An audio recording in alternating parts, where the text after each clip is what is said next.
Chapter 1668. Good, straightforward. Since that's the case, I'll be frank. Today, the embroidered uniform guard has used thunderous methods to capture people, and the people they've captured are all officials of the observation mission heading to Crimson City. Right now, the streets are in an uproar, and everyone is in danger. Some officials came to beg me, hoping that Duke Mao would be merciful. However, I don't know if Duke Mao would give me some face. Of course, I understand the rules and won't make things difficult for you. The so-called understanding the rules naturally meant giving benefits. Mao Mu was very clear on this point. It was still the same sentence. What was the point of the eunuch turning into this androgynous appearance? Wasn't it just to earn more money? With money in hand, anything was worth it, and there was nothing to fear. After understanding that the other party had come to beg for mercy, Mao Mu's anxious heart relaxed. He was truly worried that the other party might have found out something. Although the contact group that Yang Qindong had arranged for him was unknown even in the Yangtze, it was still in the capital. But after all, this group lived in the capital.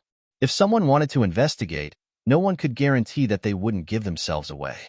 Especially since he had become more and more high-profile recently, there were probably many people secretly investigating him. Kaizhong was a veteran eunuch of power, and he was also in charge of the Imperial Horse Directorate. He had the power to mobilize troops and countless capable people under his command. Who knew if he had received some information that could threaten him? Mao Mu had been worried about this. If that was the case, then he would have to fight even if he couldn't. It was just a pity that he couldn't complete the mission that Yang Qindong had given him. Now that he knew that Kaizhong had a favor to ask of him, he could finally put down his anxious heart, and his expression became much more relaxed. However, this small change fell into Kaizhong's eyes. Which of the eunuchs with power wasn't worry-free? Which of them wasn't an expert at reading people's expressions? When Mao Mu relaxed, Kaizhong's gaze locked onto him. However, he didn't immediately ask, but he was certain that Mao Mu had a secret that he couldn't let others know. Mao Mu didn't know any of this. He was still interested in asking who had the face to invite Eunuch Kai. Haha, I'm sure Duke Mao knows this person as well. He's the current Minister of Works, Wei Luo. He's also a member of the Observer Group. Although he didn't do anything wrong, it's better to be safe than sorry. He still entrusted himself to our family and is willing to pay 20,000 taels of silver to ensure his safety. What does Duke Mao think about this? Kaizhong chuckled as he hid what he had just discovered in the depths of his heart and spoke with a smile. Upon hearing that he was pleading for Wei Luo, Mao Mu had a plan in his heart. This time, the Southern Ming Empire had indeed put in a lot of effort in sending the observation team to Crimson City. The fact that all 6 ministers were present was enough to prove everything. Among them, the Minister of War, Huang Yi, had been sent back halfway because he had angered Yang Qindong. The other 5 ministers had observed the entire process.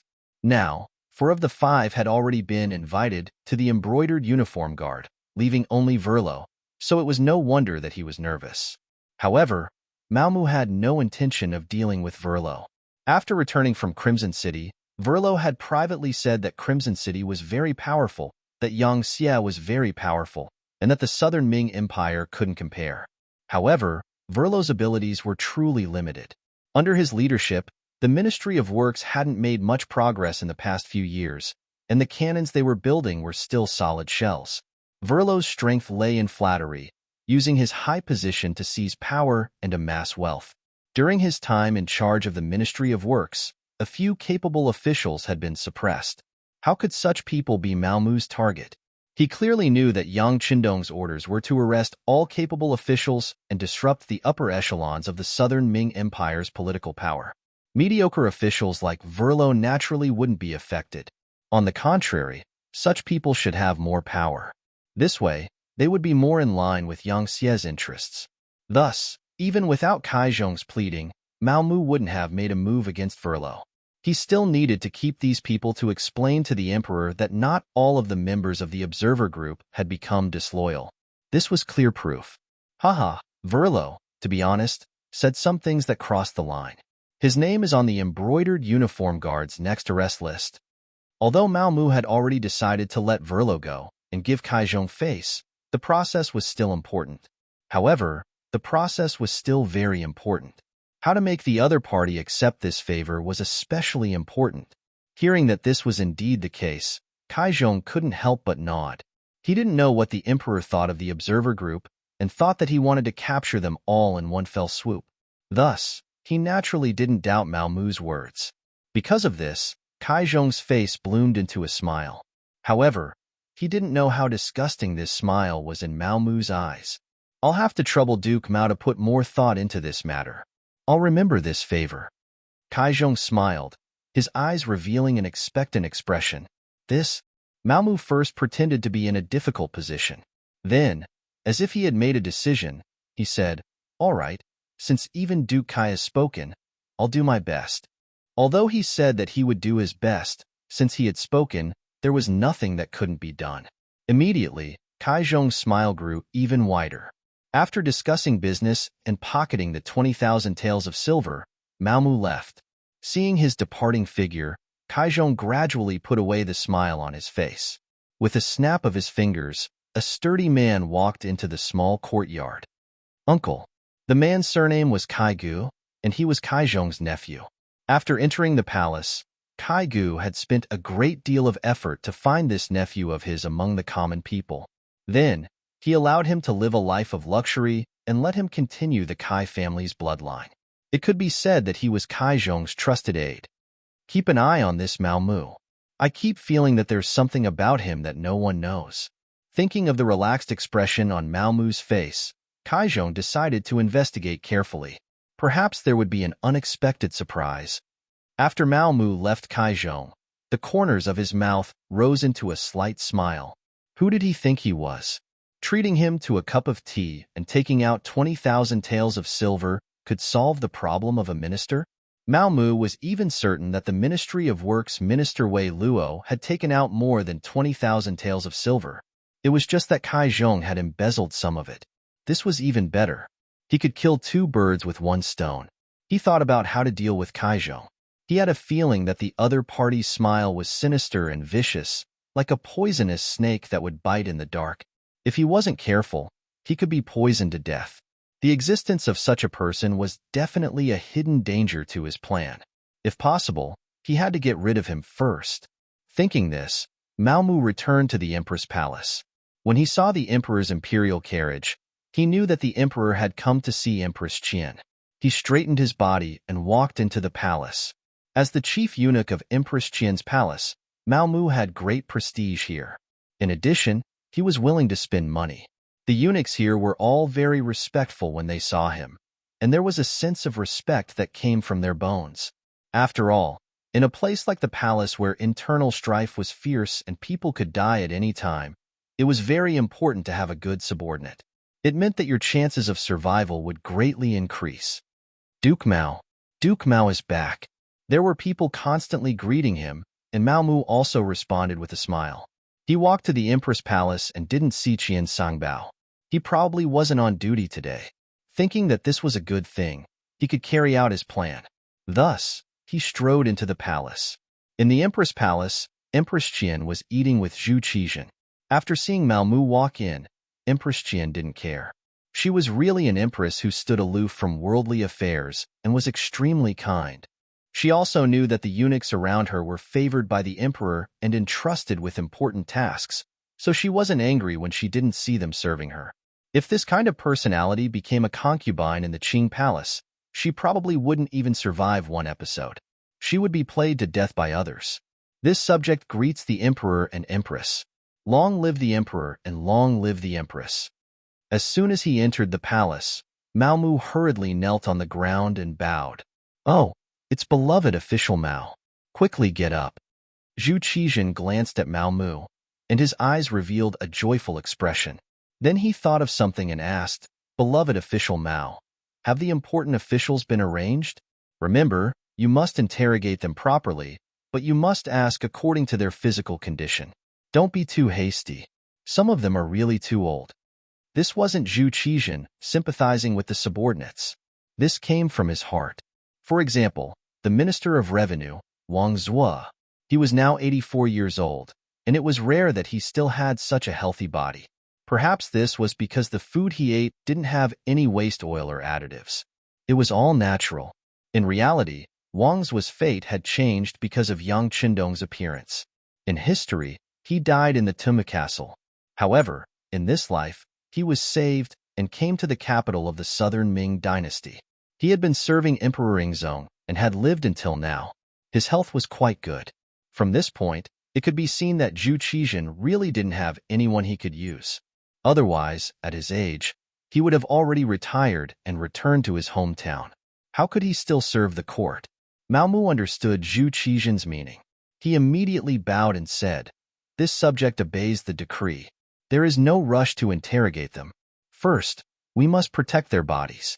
Wait for them to see our southern Ming dynasty defeat Yangxie, and let them know how wrong they are."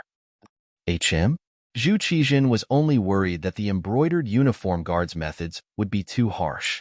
As the emperor, he knew some of the embroidered uniform guards' methods. That was why he reminded them. Because once these officials were beaten to death in prison, the other officials would definitely report to the emperor and impeach him. At that time, he would have a headache. Chapter 1669. But unexpectedly, Mao Mu's understanding was to only capture these people and slowly torture them until the day the Southern Ming Empire won, and let these officials see his style as the emperor. This also reminded Zhu Qizhen. He nodded and said with satisfaction, "Yes, that's the reason. Haha, beloved official Mao's words are exactly what we want. Come, reward me." This official doesn't dare to ask for a reward. Everything is what this official should do. Right now, the imperial court is going to exterminate the Yang bandits, and it's time to use money. This official wishes to wear armor and go to the battlefield to kill the enemy. How can this official still want the emperor's money to satisfy my own selfish desires? Mao Mu said righteously, and the more he spoke, the straighter his body became. Zhu Qizhen was very moved. "Good, you have ambition. It's just that we don't agree to let you go to the battlefield to kill the enemy. You are a capable person and should be by our side to share our burdens." Haha, Empress, you've really trained a talent. When he was happy, Zhu Qizhen even praised Empress Qian. Seeing Zhu Qizhen smile, Empress Qian was also very happy. She said, "All of this is the emperor's good fortune. The heavens bless the imperial family and the emperor has a good eye for people. It has nothing to do with this concubine." Ha ha ha. After being flattered by the empress, Zhu Qizhen's mood became even better. He was happy to have such a confident and a capable subject. However, what made Zhu Qizhen even happier was that Mao Mu once again knelt on the ground and bowed. Reporting to the emperor, this official made a small mistake just now. Just now, eunuch Kaizhong found this official. Next, Mao Mu recounted what had happened just now from the beginning to the end. Finally, he took out the 20,000 taels of silver and presented it in his hand. This official doesn't know if what I did was right because Minister Wei is indeed innocent. However, when I thought that if I refused to accept this money, the other party would inevitably think too much and I would not be able to work for the emperor with peace of mind. In order to calm the people, I accepted it. Now, I am willing to hand over all of the money. This way, there will be more brave warriors on the front lines. Good, good. This time, Zhu Qizhen was so happy that he said good twice. The way Mao Mu handled matters was indeed to his liking. Not only would he be able to appease the fear in the officials' hearts, but he would also be able to collect the silver to fill the treasury. Wasn't this the best of both worlds? Most importantly, this matter didn't need to be reported. Neither Kaizhong, who was the middleman, nor Wei Luo, who carefully handed over the silver, would tell anyone about it. However, Mao Mu still reported the matter to him.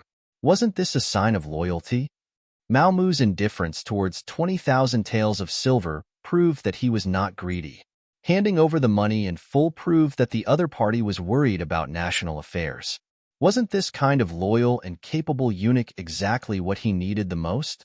Speaking of which, Zhu Qizhen's personality was somewhat of a perfectionist. He always wished that the people around him were made of stone, that they could not eat or drink, but they could fight on horseback and rule the country as soon as they dismounted. But where in the world could such a perfect person be found? He used to think that Wang Zhan was such a person, but reality proved that he was wrong. Later on, he believed that Qin Sangbao, Chao Jixiang, and Kaizhong were such people. However, after some observation, they all had their own shortcomings. Now that Mao Mu had jumped out, he realized that he had found the ideal candidate. Now, he only hated that he hadn't discovered this kind of talent earlier. He had been forced to waste more than 10 years in the palace. Satisfied, he looked at Mao Mu with even more joy.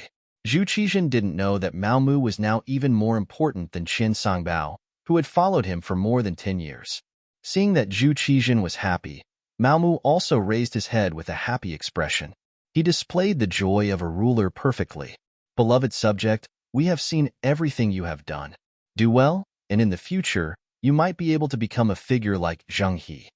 Zhu Qizhen was truly happy and compared Mao Mu to the three treasures eunuchs. Mao Mu naturally knelt down in gratitude and called out, "Long live the emperor." Afterwards, he took advantage of Zhu Qizhen's happiness to mention that there were still a few officials who hadn't been arrested because their ranks were low. He also said that today's matter shouldn't be spread. Otherwise, if eunuch Kaizhong found out, he would lose face and appear out of place. It would be difficult to carry out his work in the future. Of course, Zhu Qizhen would follow Mao Mu's instructions. He said that he saw Mao Mu's loyalty and told him to do things without worry. He knew in his heart that he wouldn't let a capable official be wronged. He also said that the war was imminent. Anyone who had problems must be arrested.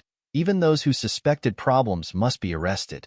According to the previous method, they didn't need to be severely punished. He told them to wait and see how he defeated Bugnam of Gojoseon and Yang Chendong. Also, if there were still people who interceded and gave money, he should accept it. The money in the national treasury was getting less and less, and he was eager to replenish it. Zhu Qizhen finally left happily. After Mao Mu helped Empress Qian rest, he left the palace. The palace was forbidden, and it was very difficult for ordinary people to enter and leave the palace. However, with Mao Mu's current status, unless the emperor specifically ordered that no one was allowed to move, it was very easy to leave the palace. After leaving the palace, Mao Mu first brought a few of his eunuchs to the embroidered uniform guard. Coincidentally, Xin Nantang, Wu Bin, Luo Zhu, and the others were all there. He told them about the emperor's decree, which was to take care of the old officials and not let anything happen to them in prison.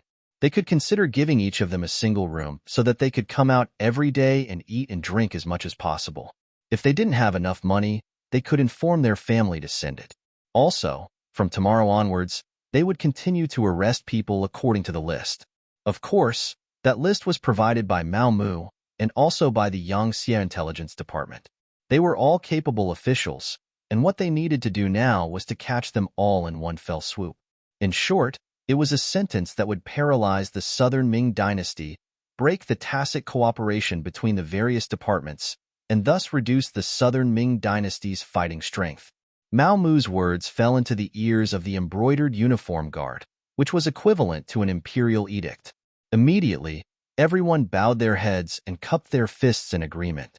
After seeing that there was nothing else to do in the embroidered uniform guard, Mao Mu left. Then, seemingly unintentionally, he went to the silk shop that he often went to. Mao Mu didn't know that behind him, Kaigu was quietly following him with a few trusted subordinates. When he saw him enter the embroidered uniform guard, he had been waiting outside. When he saw him come out and didn't immediately return to the palace, he followed him. Mao Mu was still a little inexperienced, and the results he obtained during the day made him a little arrogant. Right now, he was anxious to report all of this to Bugnam of Gojoseon and receive praise and recognition. The few eunuchs around him had received a lot of benefits from Mao Mu. Now that Mao Mu's status had skyrocketed, not only the empress, but even the emperor relied heavily on him. Naturally, they would follow Mao Mu wherever he went. Although the sky was already dark, it wasn't yet time for curfew on the streets. The silk shop's door was still open, and Mao Mu led a few eunuchs inside. Take a good look and see if there are any good satin brocades. Pick out some and send them to the Empress Palace. After some casual instructions, Mao Mu, as usual, was warmly invited by the shopkeeper into the inner room to drink tea. Outside the silk shop, Kaigu and his people couldn't see what was going on. After all, they knew that the Empress liked satin brocades, and would sometimes make them into finished products for money to support the palace's expenses. Unable to see what was going on or where the problem was, Kaigo decided to sneak into the silk shop and see what Mao Mu was doing. This was his uncle's intention, and he had to obey. As to whether or not it would be dangerous, what a joke. He had learned martial arts from an expert since he was a child. The so-called "the skilled are bold" was used to describe people like him. The people surrounded the silk shop from different directions and then used what they had learned. They either climbed over the wall or jumped onto the roof to find what Mao Mu was doing at this moment. At this time, Mao Mu was completely unaware of what was happening outside. He was talking to the shopkeeper of the silk shop, who was also the leader of the contact group, about what had happened today. He was going to report it to Yang Chandong in the form of a telegram. Kai Ji's skills were indeed not bad. Although he was tall and sturdy, his body was actually very agile. After a few jumps, he reached the top of the silk shop. Then, he lifted the roof tiles one by one, trying to find where Mao Mu was. Finally, after flipping over a few tiles, they saw Mao Mu with his hands behind his back under the light of the coal lamp. He was saying something, and there was someone sitting in front of him.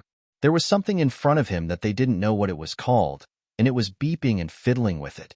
Because of his lack of knowledge, Kaigo didn't know what a telegram was, so he wanted to take a closer look. He lowered his head and wanted to take a closer look, but then he felt a pain in his neck, followed by a wave of dizziness, and he fainted. Cold water splashed on Kai Ji's face, and he slowly woke up. He saw Mao Mu sitting in front of him. There were a few big men standing next to him. One of them was like an iron tower, and the muscles all over his body seemed to be about to burst out of his clothes. Based on his intuition, he knew that these people were not to be trifled with. When he thought about how he was knocked unconscious without even feeling it, he was even more certain of the other party's strength. At this moment, he had to be scared. He could only show a trace of a fawning expression and said, "Mr. Mao, all of this is a misunderstanding." A misunderstanding.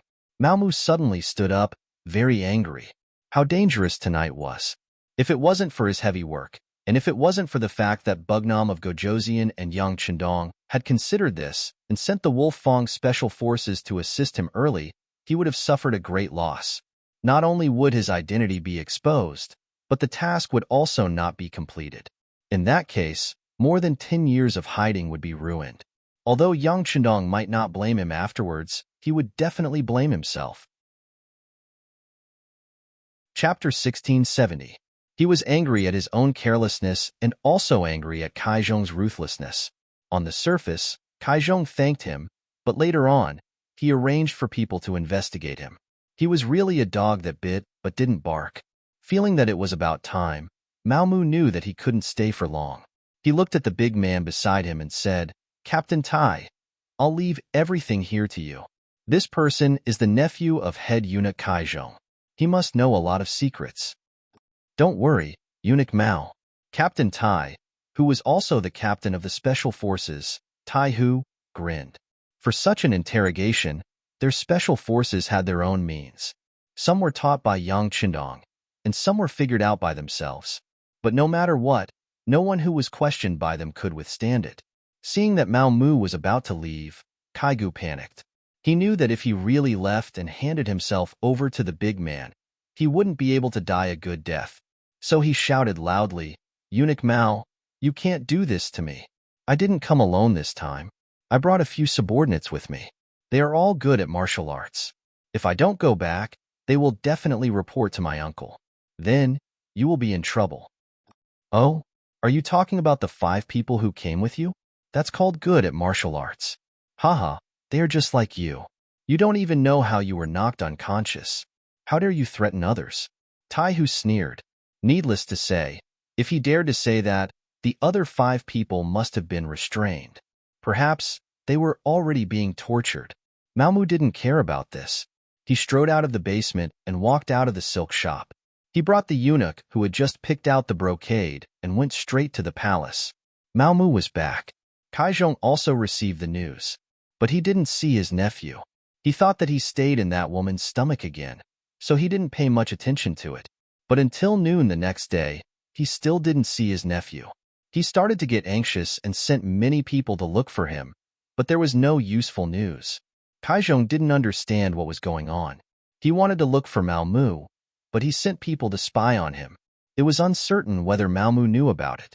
Even if he knew, would he tell him where Kaigu was? He was the one being unreasonable. Investigate. Even if we have to turn the entire capital upside down, we have to find him. If he's alive, I want to see him. If he's dead, I want to see his corpse.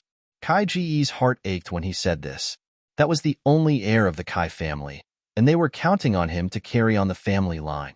Now, he couldn't even find him. How was he going to explain this to his dead brother? Mao Mu ignored Kaigu as if nothing had happened. He continued to do what he was supposed to do. For a time, more and more people were being arrested. At first, it was only the officials of the observer group. Now, some officials who were not part of the observer group were also being arrested. The explanation given by the embroidered uniform guards was that these officials had been bewitched by the observation team's officials, and their hearts had begun to waver. They were unstable people. However, if someone could calm down and think about it, they would realize that those who were arrested were undoubtedly capable or officials who were more competent in their posts. However, at this time, the brocade guard was capturing people everywhere. The officials of the capital were all in danger, so no one had the time to analyze these matters. Right now, they were most afraid that a group of embroidered uniform guards would suddenly come knocking on their door and arrest them. After all, out of the 6 ministers, 4 of them had already been captured. Anything could happen. These officials didn't think that those who were arrested were all capable officials. Instead, they began to analyze how they could avoid being arrested. Kuang Yi was the Grand Tutor of the Crown Prince and also the Minister of War. He was also a member of the Observer Group. However, since he was expelled, he had already made his stance clear. It was normal for the brocade guard to not make a move on him. Minister Wei Luo was different. He led the officials of the Ministry of Works to participate in the Observer Group. After returning, he wrote a memorial to the Emperor, requesting for more investment in the Ministry of Works, more money to develop weapons, and to raise the status of technical talents in society. These were all things he learned in Qiqian City. In other words, he believed that the Yangxie's industrial and manufacturing capabilities were far superior to the southern Ming dynasties. How could a minister who only praised the Yangxie and belittled the southern Ming dynasty not be arrested? How did he manage to save his own skin? Since someone asked this question, someone else would answer it. Soon, Wei Luo sent 50,000 taels of silver to eunuch Kaizhong. Kaizhong acted as the middleman and pleaded with the brocade guard's eunuch Mao Mu. Now that they knew that sending money could guarantee their safety, the officials who hadn't been implicated began to take action. They used various connections to find Qian Sangbao or Kaizhong, asking them to pass on a message. There were also people who directly went to find Mao Mu and brought large amounts of money. Eunuch Mao Mu, who no one paid attention to at first, quickly became one of the most influential chief eunuchs. His status even surpassed Kaizhong's and was second only to Qian Sangbao. When large amounts of money and favors were brought to him, Mao Mu didn't let money get to his head. Mao Mu was very clear that he was only where he was today because of Yang Chundong's support. Otherwise, he would still be a nameless eunuch. Perhaps he wouldn't have come to the southern Ming dynasty and would still be in Baiming's capital. It was even possible that he would have died in the internal strife among the eunuchs. Yang Chundong had given him a new life. Now that Yang Xie was very powerful, it could be imagined that as long as he followed closely, his future would be limitless. His future would definitely be brighter than his current position in the southern Ming dynasty. How could Mao Mu, who had steeled his heart to follow Yang Chundong, care about these silver taels that were delivered to his door? Not only did he not care, he even decided to use these silver taels to make an issue out of it. Thus, he took advantage of an opportunity when Qian Sangbao wasn't on duty and secretly met with Zhu Qizhen. While handing over a large amount of silver taels, he also sold off the officials who had sent the money. When the 1.5 million taels of silver taels were placed on the table, Zhu Qizhen was shocked. Previously, Wei Luo was a minister and had only sent 20,000 taels of silver taels. However, when he looked at the list that Mao Mu had presented, it showed that a 4th-rank official in the capital had sent 50,000 taels of silver just to buy his own safety. Was it really worth it to pay so much? Furthermore, Where did these officials get the money? It was impossible to rely on salary alone, so they could only use power and corruption to get it. When he thought about how there were so many corrupt officials under his command, Zhu Qijin was very angry. He was an idealist and wanted nothing more than to immediately issue an edict to investigate and punish these officials. However, after he calmed down, he still didn't do so. If these officials were punished, who would take care of them for him? He couldn't possibly do everything himself as the emperor, right?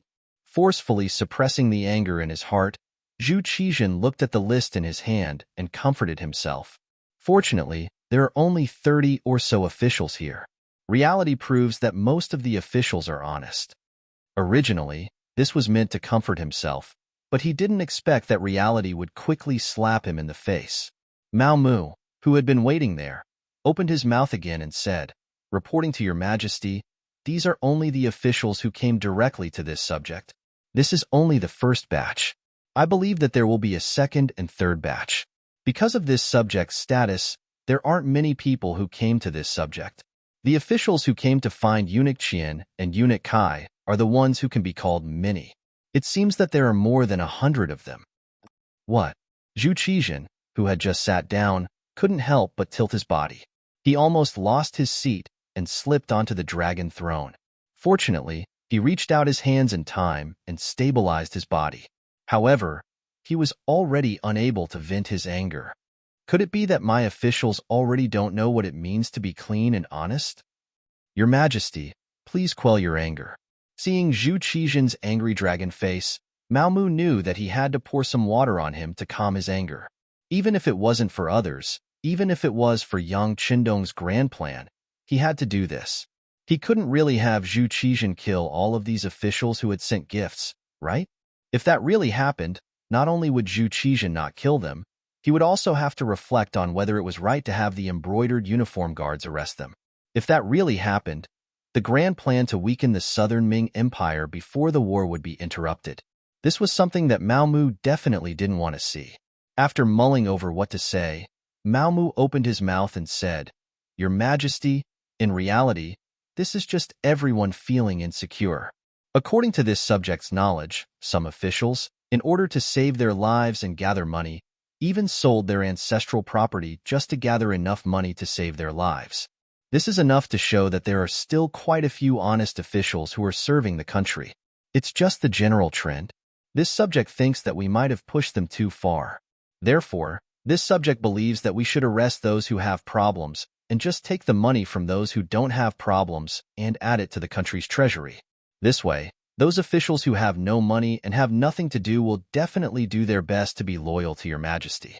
They already have no capital and have no other choice but to wholeheartedly serve the country. Your Majesty. When Zhu Qijin heard this, the anger on his face faded a lot. That's right. Beloved official Mao's words are reasonable. Since that's the case, we will allow it. They could continue to find problematic officials and stabilize the court so that they wouldn't be frightened by Yang Xie before the war. They could also collect a large sum of money for the court's use. It would be strange if Zhu Qijin didn't agree to such a result. Seeing that Zhu Qijin had agreed, Mao Mu immediately praised the emperor for his wisdom. He then said, "Your Majesty, it's true that this subject's method is good, but this subject will inevitably offend Eunuch Qian and Eunuch Kai. If they complain to your Majesty, I'm afraid this subject's shoulders aren't wide enough and hard enough. It's fine.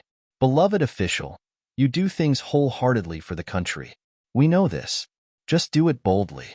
On the other hand, they dared to keep a portion of the money in their hands, even though it was clearly given by the officials. We are already benevolent for not finding fault with them. Zhu Qijin waved his hand magnanimously. He increasingly found that Mao Mu was a subject who wholeheartedly served the country and was wholeheartedly loyal to him. He wasn't greedy and didn't take the money. He handed over as much money as the officials gave him. Just this point alone made him much better than the others. Chapter 1671. Take that Kaizhong for example. Wei Luo had given him 50,000 taels of silver, but he had only given Mao Mu 20,000 taels of silver. He had actually pocketed more than half of it, much to Zhu Qijin's displeasure. With these 30,000 taels of silver, the imperial court could do a few more things, could it not? Maomu had been waiting for Zhu Qizhen to say this. This way, his position would be secure. He immediately kowtowed again, praising the emperor's wisdom. Crimson City. Yang Qindong had already returned. He had spent 3 days on the sea and learned that Yang Xie was very stable. Even though he had not appeared and his safety was unknown, under the leadership of the Crown Prince Yang Bo, everyone was carrying out their duties. The only difference was that there were many more ships on the sea. They were the search party, used to search for Yang Qindong. Yang Xie's situation was stable, and Yang Qindong was very satisfied with this result. He decided to return to Crimson City. Since his son had passed the test, and the officials of Yang Xie had also passed the test, there was no need for him to hide. After all, there were still many important things to do. Yang Qindong's reappearance on the docks of Crimson City naturally drew cheers from the officials of Yang Xie. Yang Xie had been created by Yang Qindong, and he was the backbone of everyone. In this aspect, Yang Bo could not compare. But after this incident, Yang Qindong could see that Yang Bo was a promising talent. He had decided to slowly hand over his authority so that he could train Yang Bo. Not only him, his descendants would have to do the same, and that was to hand over power while they were still alive. Speaking of which, in history, the change of dynasties was the easiest time to cause problems. When an old emperor passed away and a new emperor ascended the throne, a single mistake would result in a rain of blood and a sea of heads falling to the ground. When one's strength was severely damaged, it would often take a long time for one to recover. And at this time, the new emperor was old, and it wouldn't be long before the old and the new were replaced, causing more heads to fall to the ground. How could one prevent this from happening? Yang Qindong's idea was to transfer his power to the old emperor while he was still alive, becoming the retired emperor. Of course, there were drawbacks to doing this. For example, how could 2 tigers live on the same mountain? If the 2 emperors didn't like each other, wouldn't there be internal strife? For this reason, Yang Qindong had thought of a solution. For example, before the old emperor passed away, he could retain a portion of his military power. If there was a major incident, he could skip the command of the new emperor and so on. This should be enough to protect himself. Of course, this was still an immature idea. More importantly, Yang Qindong believed that by doing this, they could avoid the problems that would arise when the 2 emperors were replaced. Otherwise, it would be like Kangshi's edict of succession in history.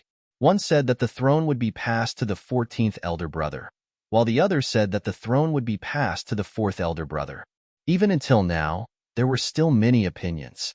Yang Qindong returned to Qiqian City, and the Beiming Imperial Court's observation group also set off. The Tianjin Guard boarded the ship and headed straight for Qiqian City. On this point, Zhu Qizhen and Zhu Qiyu both had the same idea, which was to know oneself and know one's enemy to win 100 battles. Perhaps they both knew that the battle with Yang Xie was unavoidable, so it was naturally a good thing to know about it in advance. As for the observation group, the 2 emperors gave great support. Different from the last time, Yang Qindong personally came to welcome the Southern Ming observation group. Moreover, he brought his wife, Queen Hu Yin, to the docks. It was because Hu Yan's relatives were in the Beiming observation group. This time, her grandfather, Hu Shao, was in the observation group. It had to be said that the lifespan of people in this era wasn't very long. There were many people who died in their 40s, and there were even some who died in their 30s. However, most of them were ordinary people who couldn't eat well and couldn't afford to wear clothes. Those officials were not included. Not only that, but there were also some people who lived very long lives. For example, Hu Yan's grandfather, Hu Shao, was one of them. In history, he lived for a full 85 years. Because of Yang Qindong's arrival, he unexpectedly broke through this age limit. Now, he was already 92 years old.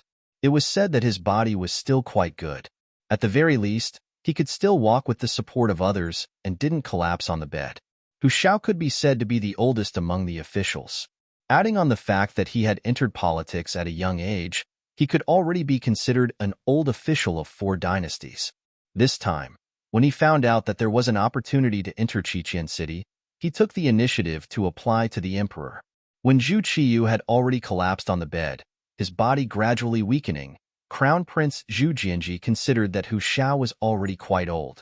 Even if he stayed in Ming, he wouldn't be able to become an official, so he agreed to his application. However, he made it clear that only Hu Xiao from the Hu family could go. The others could join the observation group. From this, it could be seen that Zhu Jianji was still quite wary of Yang Chendong. Leaving the Hu family behind was also a method to keep him in check. Speaking of this Zhu Jianji, in history, he died prematurely at the age of 7. It was also because of his relationship with Yang Chendong that he took out Western medicine to save his life. Now, he was already a young man of 20 years old. Since her grandfather had come, as his granddaughter, Hu Yin naturally had to come out to greet him. Considering the special nature of Hu Zhao's identity and his age, Yang Chendong also came along. Hu Yin was so moved that she broke into tears.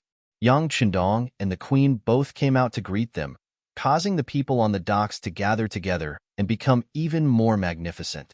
When they saw a ship coming from afar, someone on the docks had already reported it. At this moment, Hu Yin tightly grabbed Yang Chendong's arm, appearing very excited. 1 year had passed just like that. Finally, she could see her family again. The excitement in Hu Yan's heart could be imagined. Yang Chendong naturally didn't feel any excitement. Not only did Zhu Jianji not allow Hu Yan's parents to come with the observation group, even his brothers and sisters weren't allowed to join the observation group. In other words, the Yang family was still in Ming's capital. Although Yang Chendong had already made arrangements for them to not put their lives in danger or make their lives difficult, it was still somewhat regretful that they couldn't see them. As for Ming, Yang Chendong's plan was even bigger.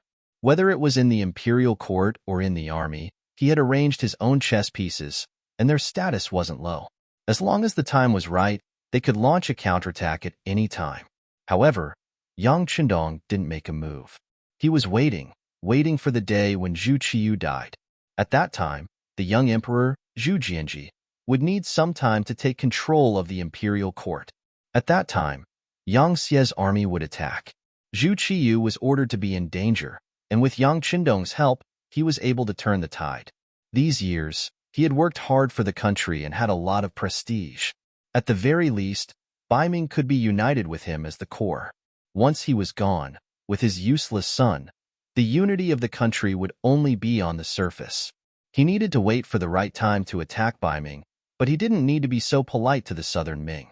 With Zhu Qizhen's imperial edict in Chao Jixiang's hands, Yang Chendong had enough reason to attack the southern Ming. The only reason he hadn't made a move now was because the military supplies weren't in place yet. Now, it seemed that this was the time. When he thought about attacking the southern Ming, Yang Chendong couldn't help but think of Mao Mu. This chess piece that he had arranged many years ago had finally come into play, and its power was far greater than he had imagined.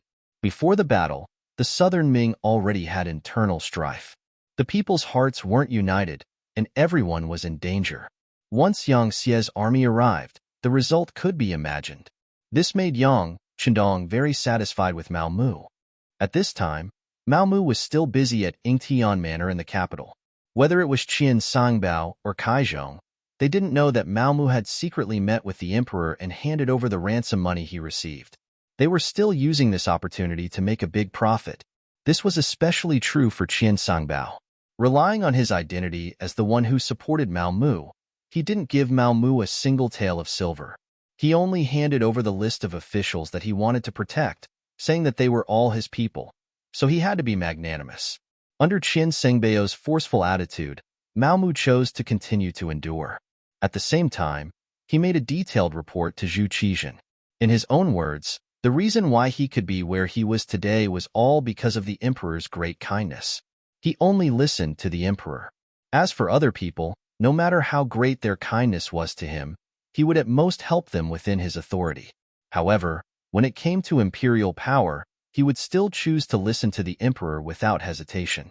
When Zhu Qizhen heard Mao Mu's confession, he was very happy. He praised Mao Mu as the most loyal official in the current court and told him to be at ease. Zhu Qizhen valued Mao Mu more and more. He began to have opinions about Qian Sangbao.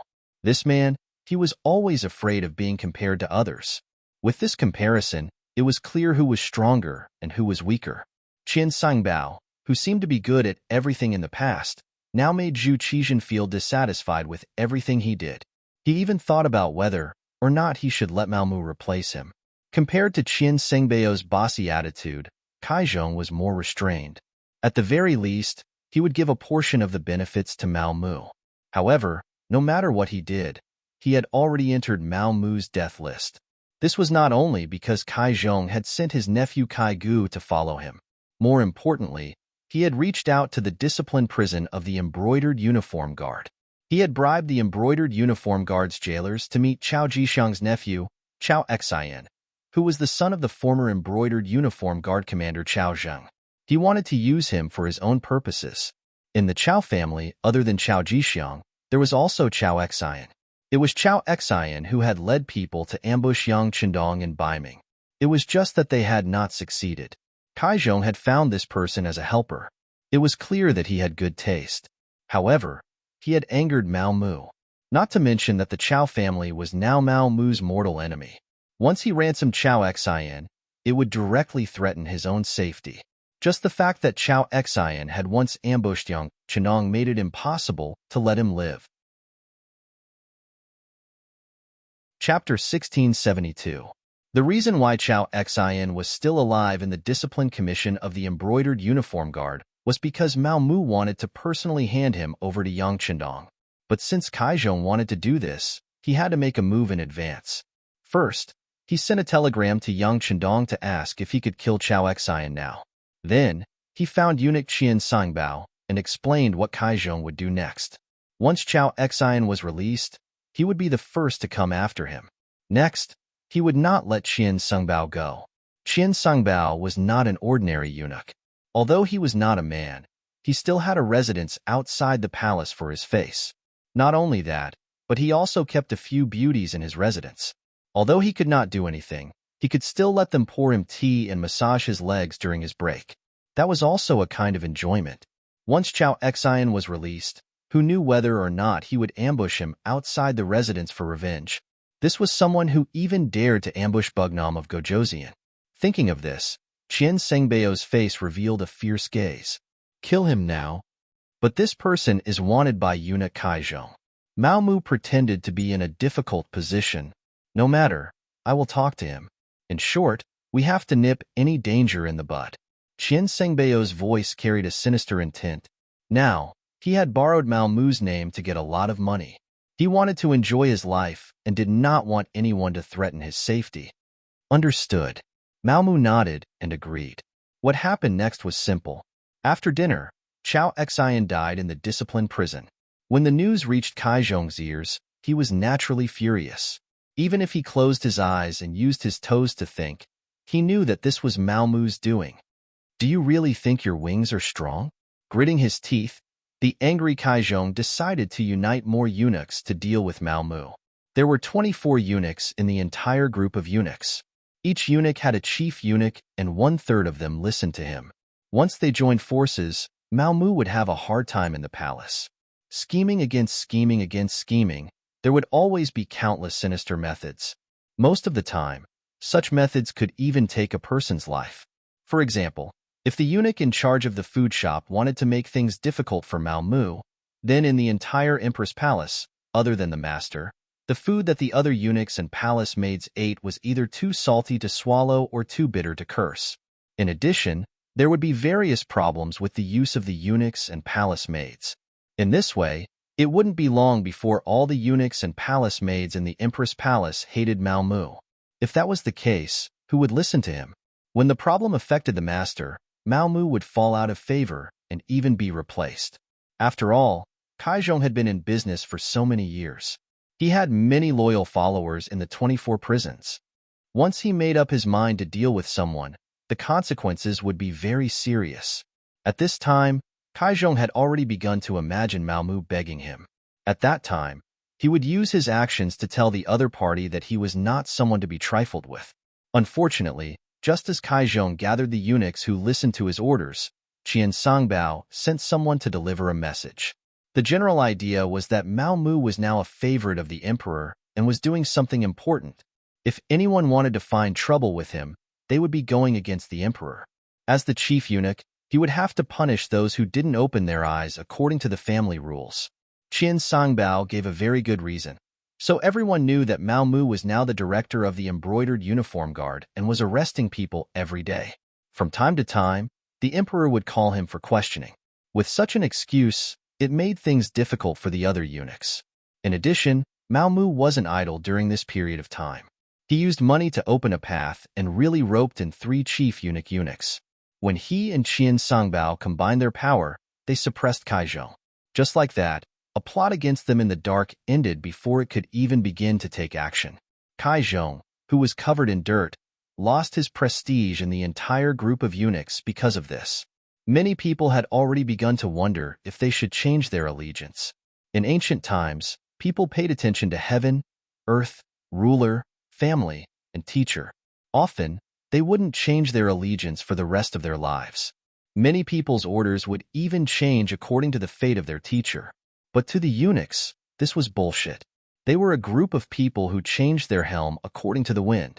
When you were in power, they couldn't wait to become lapdogs to flatter you. On the other hand, when you were in power, people who didn't know you would step on you in order to vent their resentment of a man who was no longer a normal man. Feeling the change in the other chief eunuchs, Kaizhong became anxious. He knew that if he didn't do anything, what awaited him would be the eunuchs being disloyal to him. In the end, he was afraid that he would be abandoned by everyone and wouldn't be able to die a good death even if he wanted to. In for a penny, in for a pound. Since these chief eunuchs were unreliable, Kaizhong used his authority to mobilize soldiers and horses to begin to obstruct the embroidered uniform guard from handling the case. The imperial horse supervisor was in charge of the imperial stable and the commander's seal, so he had his own private army. It was just that the number of people was small. Under normal circumstances, without a decree, they didn't dare to mobilize privately. But this time, in order to stifle Mao Mu's development and show his strength, Kaizhong couldn't care less. Mao Mu didn't think that Kaizhong would be so daring as to mobilize the imperial horse supervisor's men without a decree. For a while, many of the embroidered uniform guard who had been sent out to capture people came back saying that they had encountered difficulties. The people they wanted to capture were protected and they couldn't act without orders. Mao Mu was worried that he wouldn't have any evidence to use against him. After hearing the reports from his subordinates, he went straight to the Qingjing Hall where the emperor worked. Today, Qian Songbao was on duty. He was standing beside Zhu Qizhen, waiting on the emperor to read memorials. A young eunuch came to report that eunuch Mao had come. "Let him in," Zhu Qizhen said without raising his head. But he quickly stopped writing. He wondered if Mao Mu had come to give him money. Did he need to send Qian Songbao away? After all, this great companion wasn't bad. The only thing was that he was a bit greedy. He had always wanted the other party to take the initiative to hand over the money he had embezzled. Unfortunately, he hadn't seen any movement. If Mao Mu really came to give him money and he saw it, what would he do? Even if he handed over the money at that time, it would be equivalent to being forced.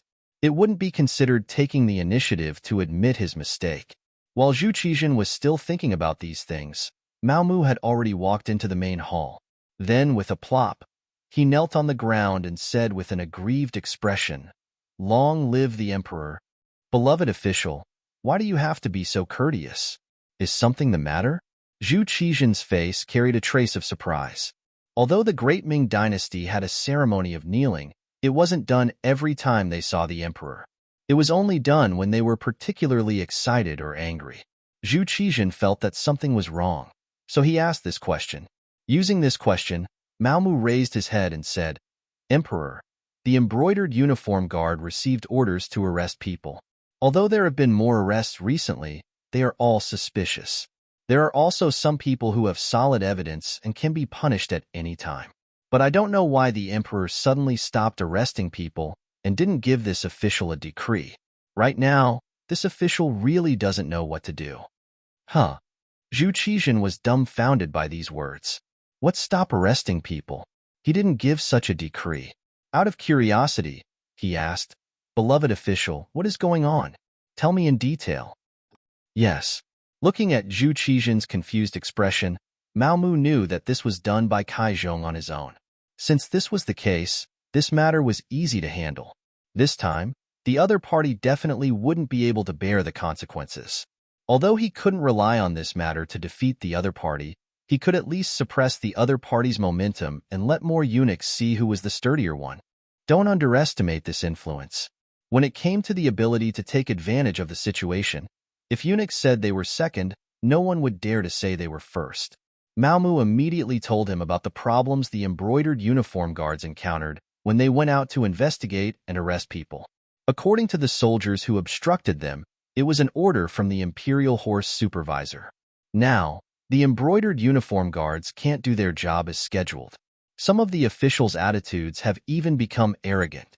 On one hand, they say that the Yangxie is stronger than the Southern Ming. On the other hand, they also say that the Southern Ming court is wrong and the embroidered uniform guards are incompetent. They say that they can't even unify the government. How can such a country talk about winning wars? Enough. Zhu Qizhen, who was sitting on the dragon throne, was angry. Of course, this anger wasn't directed at Malmu. He hated Kaizhong for not being able to accomplish anything, but more than enough to spoil things. He actually tried to tear down his own people. It was truly infuriating to hear.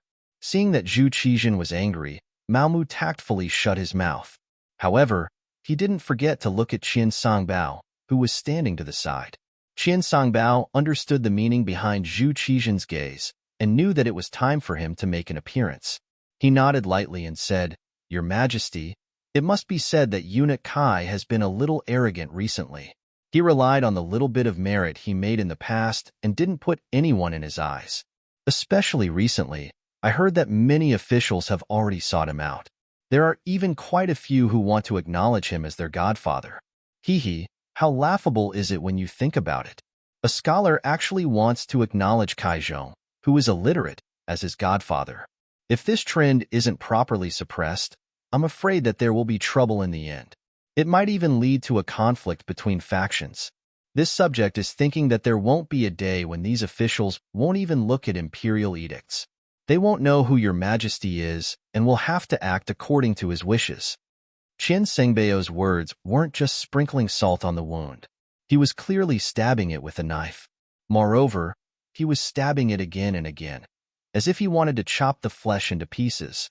What Zhu Qizhen disliked the most and was most apprehensive about was fighting between factions. It wasn't just him. Any emperor would be displeased. Chapter 1673. Once there was a factional conflict, not only would it cause chaos in the court, it would also create an awkward situation where the emperor could not leave the palace. Since ancient times, whenever there was a sign of such a conflict, it would be severely suppressed. Many times, the result of such suppression was the loss of the emperor's power and the weakening of the country. With so many examples from the past, how could Zhu Qizhen tolerate it? He immediately slammed the table and said, "Great companion, please write a decree to remove Kaizhong from the position of Imperial Horse Supervisor." For the time being, when he said this, Zhu Qizhen first looked at Malmu, then shook his head slightly and said, "Great companion, you will take over?" Malmu had not been in power for long, and he was busy with the matters of the embroidered uniform guard. Zhu Qizhen thought about it and did not give him more responsibilities, so this task fell to Qian Songbao. No one would complain about not having enough power. When Zhu Qizhen issued this decree, Qian Songbao was so happy that he immediately knelt and thanked the emperor. Malmu left with satisfaction. When he left, Qian Songbao took the initiative to send him off. The smile on his face was enough to squeeze all the mosquitoes that dared to provoke him. It could be seen how happy he was. Before Malmu rose to power, although Qian Songbao was the chief eunuch, he had Chao Jixiang and Kaizhong, the two supervisors of power under him. Most of the time, they wouldn't even give him face. Compared to Wang Zhan, who was the emperor's first companion in the past, he was far inferior. In the end, Qian Songbao was forced to work around the emperor and look after his own affairs. Now, after Malmu came to power, he received money and power. If he continued to work hard, there would be a day when he would become the second Wang Zhan. How could Qian Songbao not be happy? When he saw Malmu, how could he not have a smile on his face? Malmu was very modest. Although in his plan, this Qian Songbao had to be taken down. But the meal had to be eaten bite by bite. He immediately smiled and said, "All of this is because Qian Songbao has the emperor's heart. It should have been like this long ago." Qin Songbao has been careful and conscientious by the emperor's side all these years. Now, you are only a eunuch of the imperial horse supervisor, which is very normal. That's right, Kaizhong had been in the imperial horse directorate for many years, so he must have quite a few trusted aides. Eunuch Qin still had to display his ruthless methods on this trip. He absolutely could not give the other party a chance to rise from the ashes. If one day His Majesty remembers the other party's good points and uses him again, then he will definitely take revenge for what happened today. The congratulations from before were just pleasantries. The reminder at the end was the most important. Mao Mu wanted to see Qin Songbao and Kaizhong fight each other so that he could reap the benefits like a fisherman. Don't worry, this duke is very capable. As Qin Songbao spoke, his eyes had already narrowed into slits. Thinking about it, it made sense. For an old fox like him who was used to seeing eunuchs fighting for benefits, once he made a move, Kaizhong would definitely not be able to stand it. Presumably, those eunuchs who belonged to him would also face the danger of being uprooted. Mao Mu left happily. Now that he had achieved his goal and no one was holding him back, he had to speed up the brocade guard's work. Once he captured all the capable officials in the capital, he would make a move on the local officials in the provinces. When he wanted Yang Xie's army to pave the way, no one would dare to stand in his way. Qin Songbao did not disappoint. Soon after, he took the imperial edict written by Zhu Qizhen and went to the imperial horse directorate. From then on, Kaizhong became one of the chief eunuchs with no power. The ferocity of the situation was completely out of Kaizhong's expectations. He was still waiting for Mao Mu to come and beg for mercy. Who would have thought that Mao Mu would ignore him and directly report the matter to His Majesty? His Majesty even listened to Mao Mu's words and directly punished Kaizhong. Although he did not do anything to Kaizhong, when he was stripped of his power, it was like taking away half his life. What made Kaizhong even angrier was Qin Songbao's actions. In just half a day's time, the entire Imperial Horse Directorate had been replaced. Those who were loyal to him had been demoted to other directorates, and had been demoted from eunuchs with real power to minor eunuchs. Based on the history of internal strife among eunuchs, it was needless to say that after being demoted from a high and mighty position, what awaited them would be worse than death. It would definitely be a fate worse than death. Because of this, even if there was a day when His Majesty remembered him again and ordered him to return to the Imperial Horse Directorate, it would take a lot of time for him to raise a group of people again. Kaizhong was still Kaizhong. He would not resign himself to death like this. He had to retaliate. He was already thinking of what to say. He wanted to see His Majesty and complain to His Majesty. Based on his past achievements, he believed that as long as His Majesty remembered their old friendship, he would be able to rise again.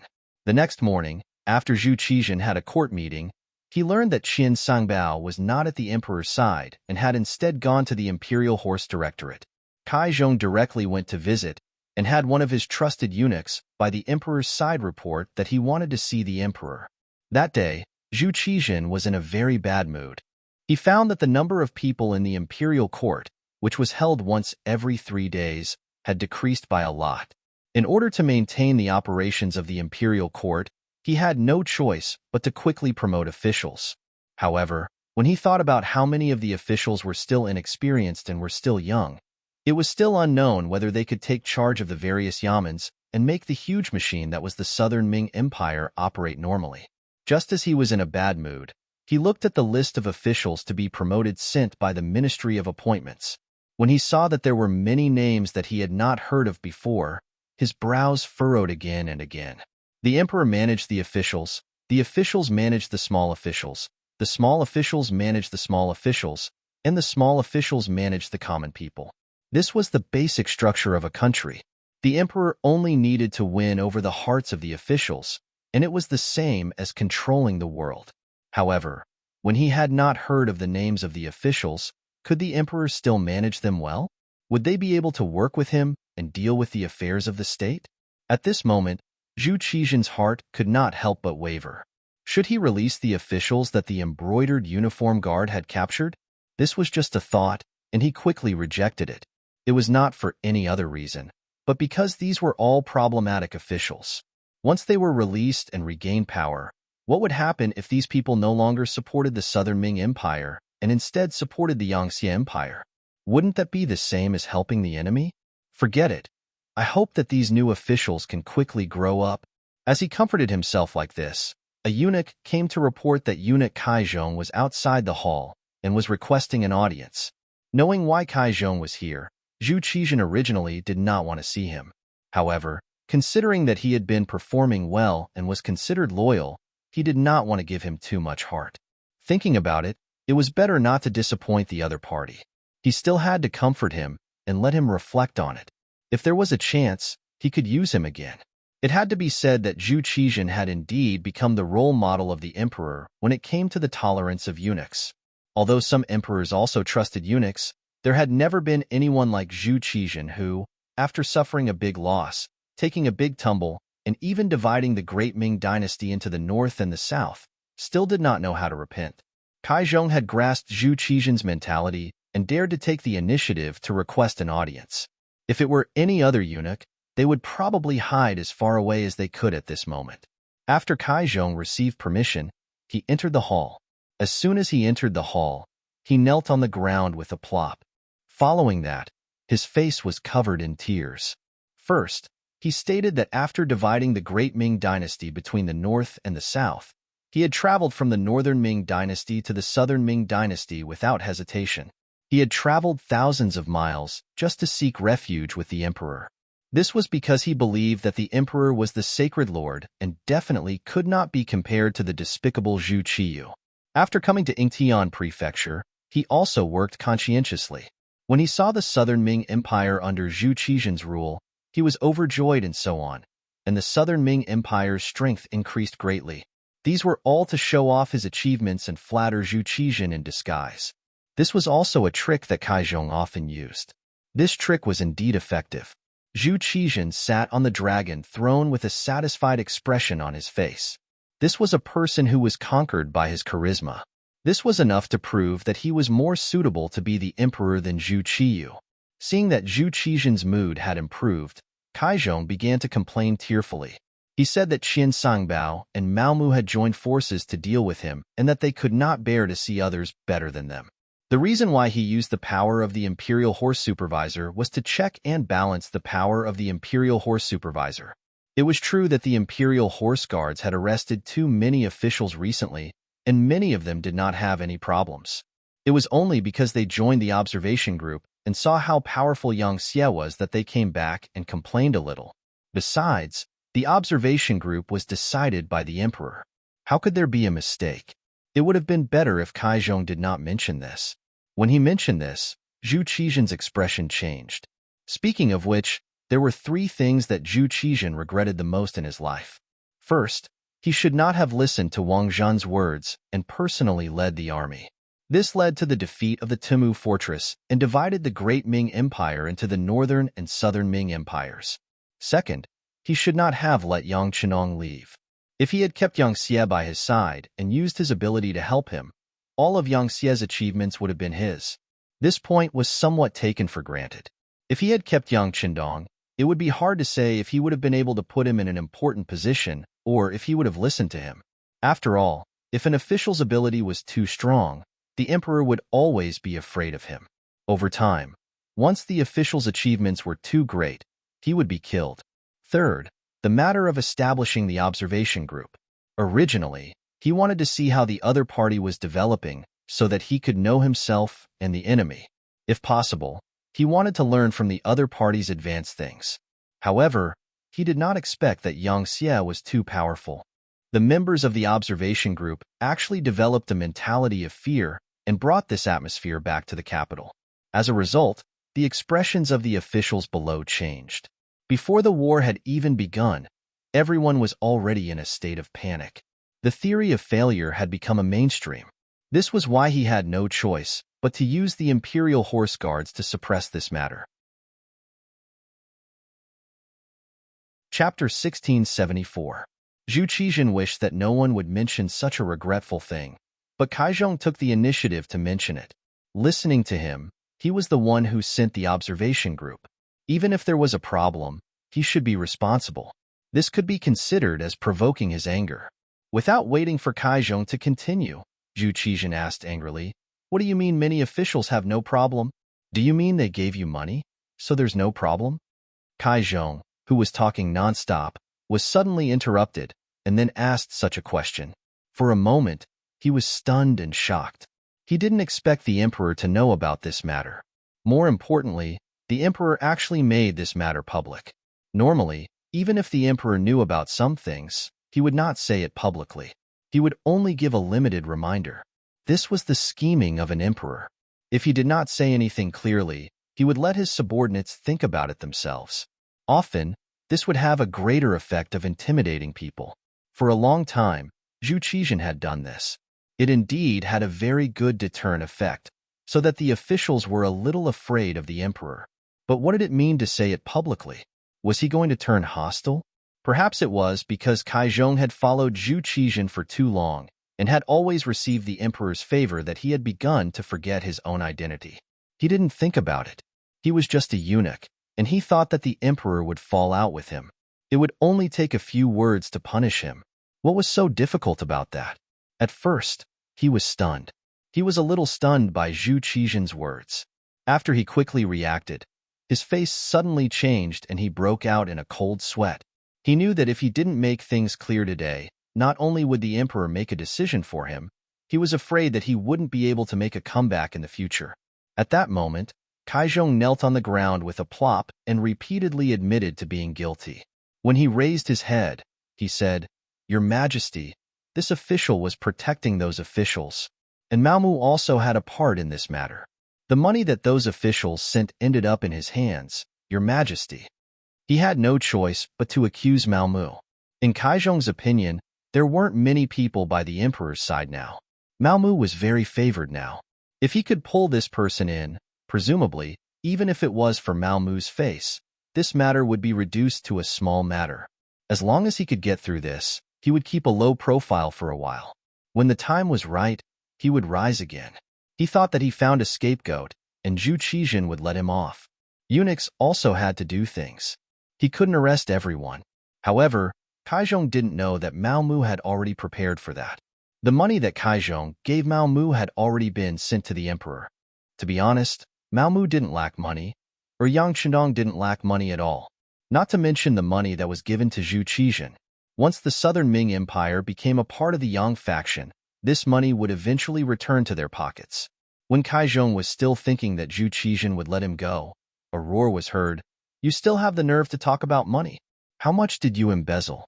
Tell me." Zhu Qizhan was really angry. Kaizhong first blindly mentioned the observation group and exposed his scar.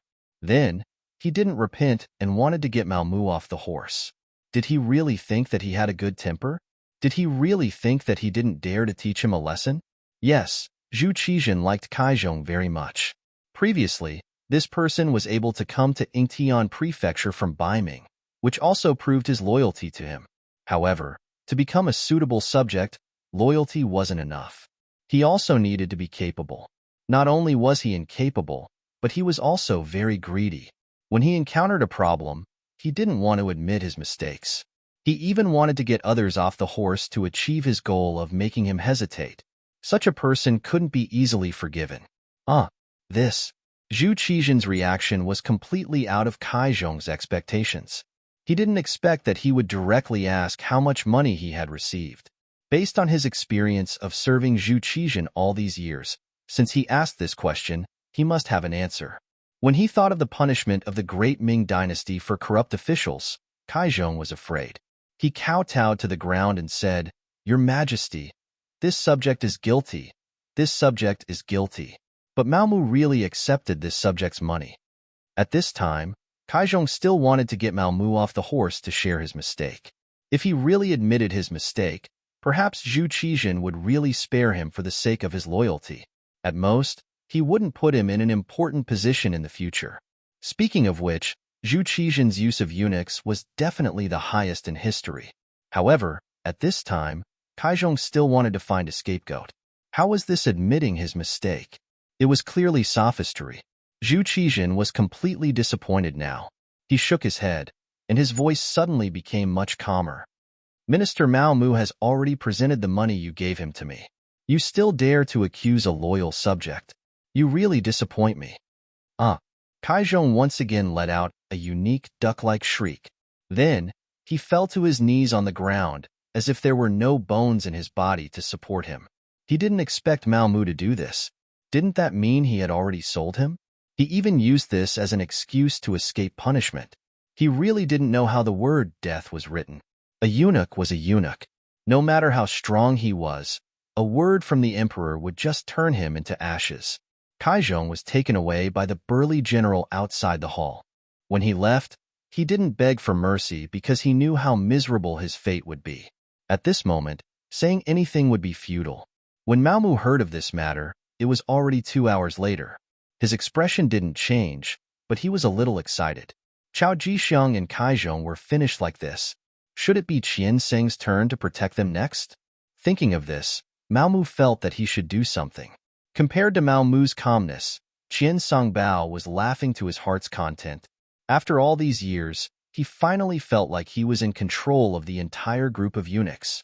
There were no competitors, and Mao Mu listened to him. In the future, wouldn't he be able to do whatever he wanted?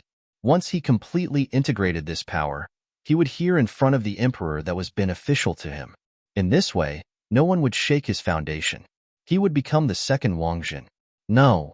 When Wang Zhen was here, there were other eunuchs who shared power. If he did it well, he could be more impressive than Wang Zhen. Qian Songbao, who was in a good mood, quickly received good news. Many officials came to find him, especially some officials from other provinces. After the embroidered uniform guard's target moved from the capital to other provinces, officials near the capital began to be arrested. These people, in order to protect themselves, found Qian Songbao through the guidance of other officials. After all, Mao Mu didn't accept money. When he met the officials, he always had a cold face, giving people a feeling that he was unapproachable. Kaizhong was completely taken down, so they had no other choice but to find Qian Songbao. More and more officials came to see him, and the amount of money they gave him also increased. In a short 3 days, he received 3 million taels of silver. This showed how rich the officials were. It also showed that the money in their hands was far more than what they got from their salaries. Qian Songbao also had a good appetite. He would give a reply according to the amount of money sent to him. If they sent a small amount, he would naturally be perfunctory. If they sent a large amount, he would clearly say that he would protect them. If they sent a large amount, he would take time to meet them directly and comfort them. In a short time, Qian Songbao became the second parent of many officials. Praises came one after another. Following these officials' words, Eunuch Qian was their life-saving straw. He was their biggest backer. This kind of action naturally attracted the resistance of some self-proclaimed righteous officials. They were either honest officials, or they had been officials for too short a time and couldn't gather much money. However, they were jealous, so they all sent memorials to Song Qian to protect them. When these memorials were sent to Zhu Qizhen, they were all ignored. The emperor didn't care. Did the people who did things have to be reported? Just like eunuch Mao Mu, weren't there just as many people who reported him? Not to mention, Zhu Qizhen was very conceited. He thought that he understood Qian Songbao and didn't have the guts to steal so much money. If it was 100 or 2,000 taels of silver, he might still dare to do it. However, it was a few million taels of silver. He didn't have the guts. This was Zhu Qizhen's biggest shortcoming. He always liked to be self-righteous. He always thought that he understood everything. He always thought that he was very good at judging people. Wang Zhen was like this before, Qian Songbao was like this now, and Mao Mu would also be like this in the future. It was no wonder he lost everything in the end. Mao Mu quietly watched Qian Songbao's performance from the side. He also did his best to complete the orders given to him by the other party. He didn't touch any of the names sent by the other party, even though he didn't see a single copper coin of the money sent by these officials. The only thing he did was to memorize the names of these officials and send people to investigate how much money those officials sent to Qian Songbao. He also wanted to know in his heart how much money those officials sent to Qian Songbao. His thoughts and desires were far greater than Qian Songbao's. Qian Songbao didn't feel any discomfort with Mao Mu's cooperation. On the contrary, he thought that everything should be done. Just think about it. Even Kaizhong, such a favored eunuch, was he not also defeated by him? Qian Songbao arrogantly thought that Kaizhong's fall was because of him. Besides, Wasn't Mao Mu able to become the head of the embroidered uniform guard today with his help? Chapter 1675. Since he could help the other party, he could also pull the other party down. Listening to his orders now was a sign of intelligence. With this kind of arrogance, Qian Songbao walked further and further down the wrong path. Later, when he sent the name list, he was too lazy to see Mao Mu. Instead, he sent the eunuch beside him to do it. At the same time, he was also preparing to find someone to replace Kaizhong's position. One day, when the opportunity was right, he was even preparing to find someone to replace Mao Mu's position. No matter how obedient Mao Mu was, it was not as good as someone he personally trained. He felt more at ease doing things. Soon, a eunuch named Song Da and Zhang Chun entered Qian Sengbao's sight. These two people were good at talking. Every day, they flattered Qian Songbao like dogs, saying things that made people feel comfortable. In addition to Qian Sengbao's nephew, Qian Liang, the three of them became Qian Sengbao's right-hand men. Under Qian Sengbao's arrangement, the two eunuchs entered the Imperial Horse Directorate and prepared to use their methods to compete for the position of chief eunuch. Qian Liang found his uncle. He wanted to be the commander of the embroidered uniform guard. Qian Liang was a real man, unlike eunuchs. Naturally, there were not many people who could adapt to his position. In comparison, the rank of commander of the embroidered uniform guard was suitable and had great power. The position was impressive enough. Naturally, it was his first choice. This was not the first time Qian Liang had asked for it. In the past, Qian Songbao had refused, saying that he needed to train. In fact, he wanted to earn money. According to his discussion with Mao Mu, the position of commander was worth 500,000 taels of silver. This did not include the monthly filial piety. But now, with so many officials giving him gifts, he didn't lack this small amount of money. He immediately agreed to his nephew's request. First, when he was serving Zhu Qizhen, he revealed how capable his nephew was. With the imperial favor and trust, Qian Liang became the commander of the embroidered uniform guard as he wished, a third-rank official. Qian Liang happily took up the position. After he arrived at the embroidered uniform guard, he boasted of being the boss and began to give orders. This immediately attracted the dissatisfaction of Xin Nantang and Wu Bin, who had become the commander of the embroidered uniform guard. This position should have been theirs, but now it was given to an outsider. The grievance they felt was unspeakable, but it didn't mean that they couldn't do anything. For example, it was still possible for them to unite with their brothers and not cooperate with Qian Liang's work. No wonder they were brought up by Mao Mu. Both Xin Nantang and Wu Bin were generous people. They usually took care of their brothers in every possible way. If any brother's family was in trouble, they would help if they could and take money if they could. After all, as long as they followed Mao Mu, they would never be short of money.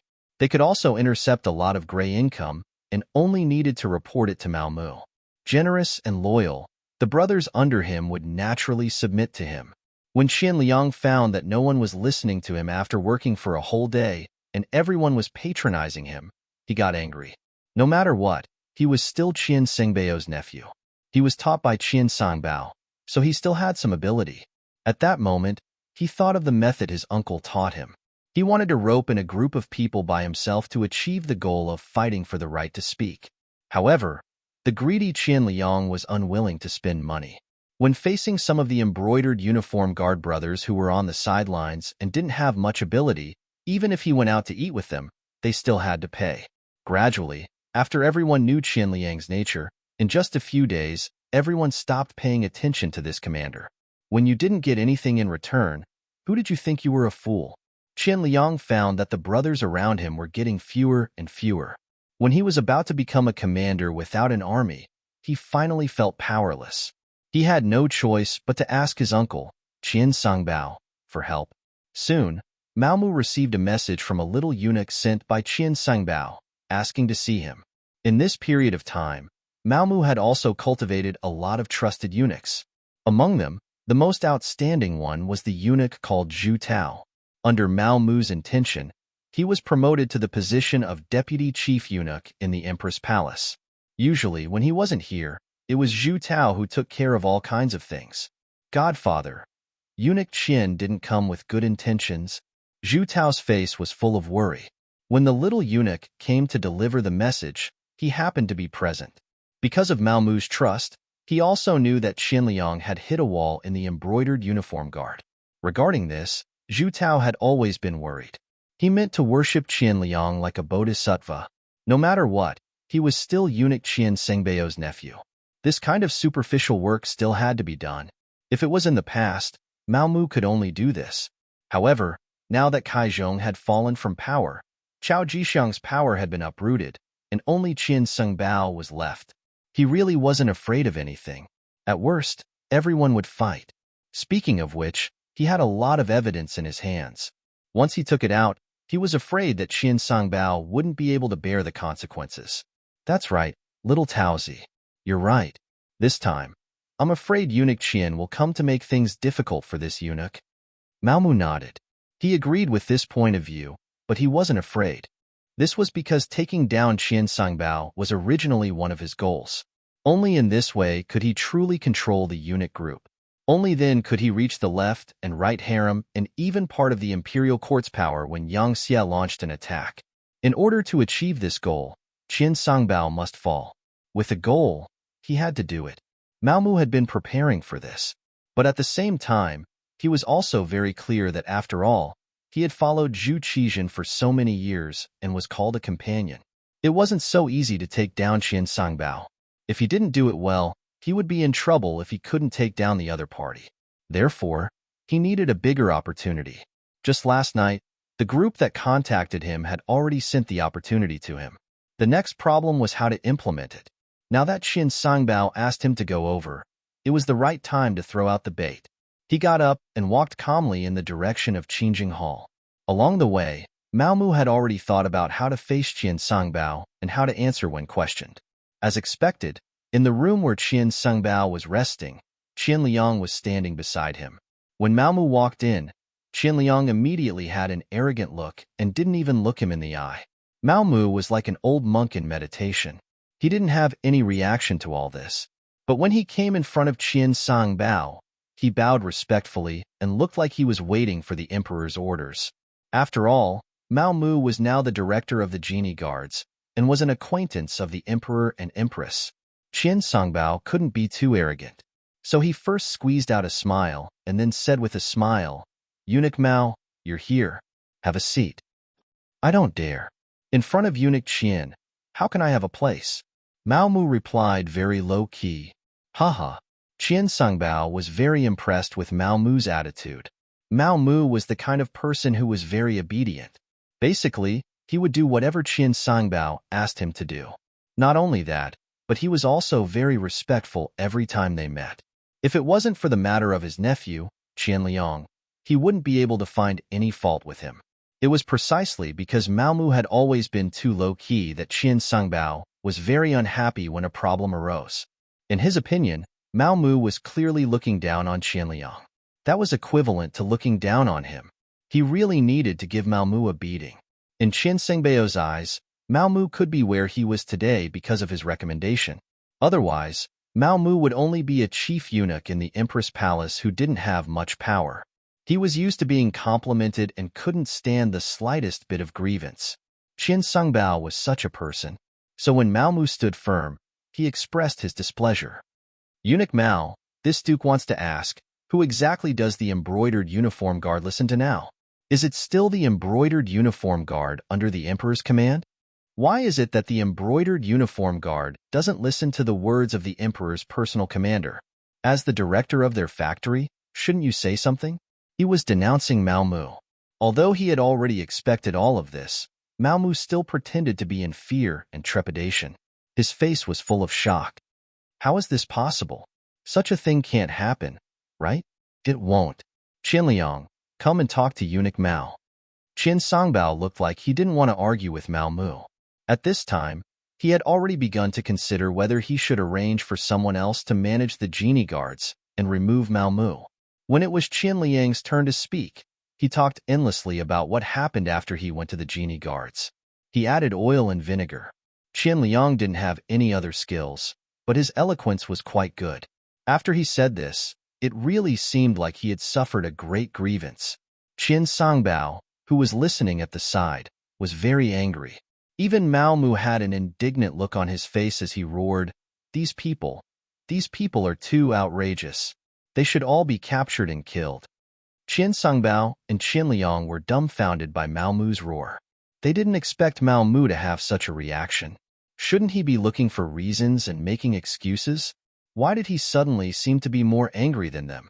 As for what he said, killing all the genie guards, this was something Qian Sangbao and Qian Liang didn't want to do. If they really killed them, who would do the work? Oh, the genie guards were doing well before. Now that Qian Liang was the commander, their work suddenly stopped. What would the emperor think? Even if he used his toes to think, he would know what was going on.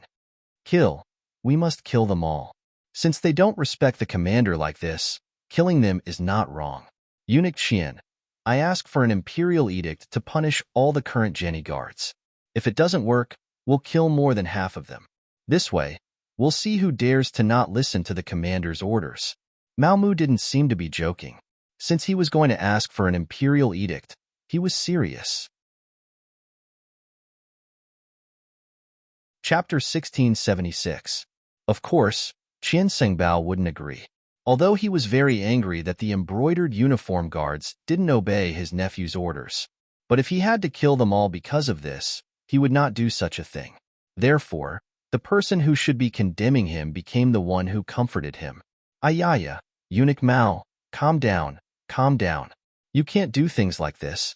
How can you fight and kill for no reason? Yes, I was too agitated. It's just that I really don't know about this matter. I've been taking care of the Empress for a while, and haven't been to the brocade guard's yamen. If you don't believe me, Commander Qian, think about it carefully. Have you seen me in the past few days? Mao Mu knew that he had the upper hand, so he stopped and asked Qian Liang. Qian Liang thought about it carefully and found that it was true. He immediately replied, that's right. I haven't seen Eunuch Qian in the embroidered uniform guard these few days. That's right. It's all a misunderstanding. However, it doesn't matter.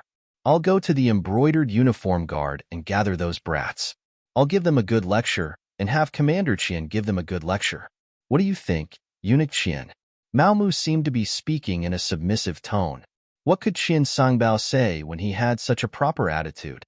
He could only nod and say, since it's a misunderstanding, I've wronged Eunuch Mao. Then we'll do as you say. Thank you for your understanding, Eunuch Qian. Mao Mu's body straightened at this moment. The atmosphere eased up a lot, and the three people all had smiles on their faces. Since the atmosphere eased, there was no need to be so serious.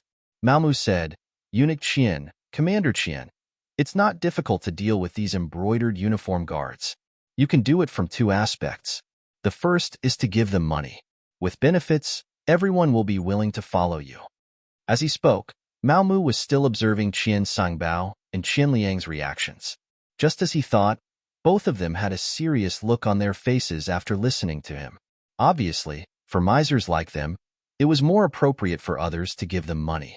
Asking them to take out their money and hand it over to their subordinates was even more unbearable than killing them.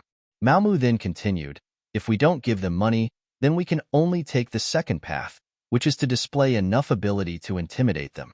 Coincidentally, there is a matter that His Majesty has instructed me to discuss the issue of grain with Yang Xie. If this matter is done well, this merit will be enough to intimidate others, and we won't have to worry about the brocade guards not being obedient. Listening to Mao Mu's words, Qian Liang originally wanted to say that his ability was mediocre. It was too difficult to prove to others with his ability. But before he could say anything, he heard about the problem of food. He couldn't help but open his ears wide. At this moment, Qian Sangbao's expression turned serious. His intuition told him that this matter of food could be done. After all, it was part of the procurement process. As long as one was a eunuch in the palace or an official in the imperial court, who wouldn't know that when it came to procurement, there were always benefits to be gained. Eunuch Mao, what exactly is going on? Tell me about it. Qian Sangbao took this to heart. When he asked about Mao Mu, his attitude became much more amiable. Mao Mu, who had been waiting for this sentence, explained the task that His Majesty had instructed him to do in detail. It turned out that ever since Yang Xie was assassinated in the capital and the imperial edict in Chao Jishang's hands, although Yang Xie didn't declare war on the southern Ming Empire, he had been preparing for it. It was said that there were many official ships that went from Qiqian City to Lijiao Prefecture every day, transporting all kinds of supplies before the war. Of course, the southern Ming Empire wasn't idle either. The Ministry of War began to deploy troops and the Ministry of Revenue began to prepare money and food. Here came the problem. In the past few years, because Yang Xie had poured large amounts of food into the southern Ming Empire, and the price was very reasonable, it heavily suppressed the local food industry. As a result, the more land the farmers planted, the more losses they suffered. Gradually, large amounts of land began to become barren, and the southern Ming Empire no longer had the ability to produce their own food. Now that they were about to go to war with Yang Xie naturally didn't want to sell food to the southern Ming Empire. Although in the past 2 years, the officials of the southern Ming Empire had seen through the problem and increased the amount of food they bought, and they had accumulated some food. However, if they only sent out and didn't receive any food, they wouldn't be able to last for long. For the southern Ming Empire that was about to go to war, this was an extremely dangerous matter. The emperor saw the problem and handed the matter to the embroidered uniform guards, telling them to discuss with the officials of Yang Xie about the matter of purchasing food. After all, the two sides hadn't declared war yet, right? Moreover, in the previous negotiations, it was agreed that the southern Ming Empire could continue to buy food, but the price would be raised by 30%. A 30% price increase was still acceptable to the southern Ming Empire. What they were afraid of was that the Yang Xie wouldn't sell food. That would be the worst-case scenario. Regarding this matter, we also sent people to discuss with the officials of Yang Xie. The other party also revealed a certain amount of information. It's not that they don't want to sell food. After all, the Yang Xie boasted that they wanted to bring the Han people to the peak of the world. The southern Ming Empire is full of Han people, and they can't just watch the people starve to death. However, they still want to raise the price. This is something that the emperor can't accept. Our embroidered uniform guards are responsible for buying food at a 30% price increase to prepare for war. Mao Mu said a lot in one breath. After he finished speaking, he closed his mouth and looked at Qian Sangbao and his nephew's performance. The matter was already very clear, and Qian Sangbao was also thinking in his heart. If this was the case, this was indeed a good job. Once he could buy a lot of food, the emperor would definitely be happy. Then, he would be able to obtain merit. However, the problem was that it wasn't easy to talk about the price of food. Thus, he asked the crucial question, Eunuch Mao, does the emperor mean that there's a possibility of the price increasing? The emperor naturally hopes that it will be as low as possible. However, the food is now in the hands of others. Of course, it's not up to us to decide. If it must increase, then we can only accept it.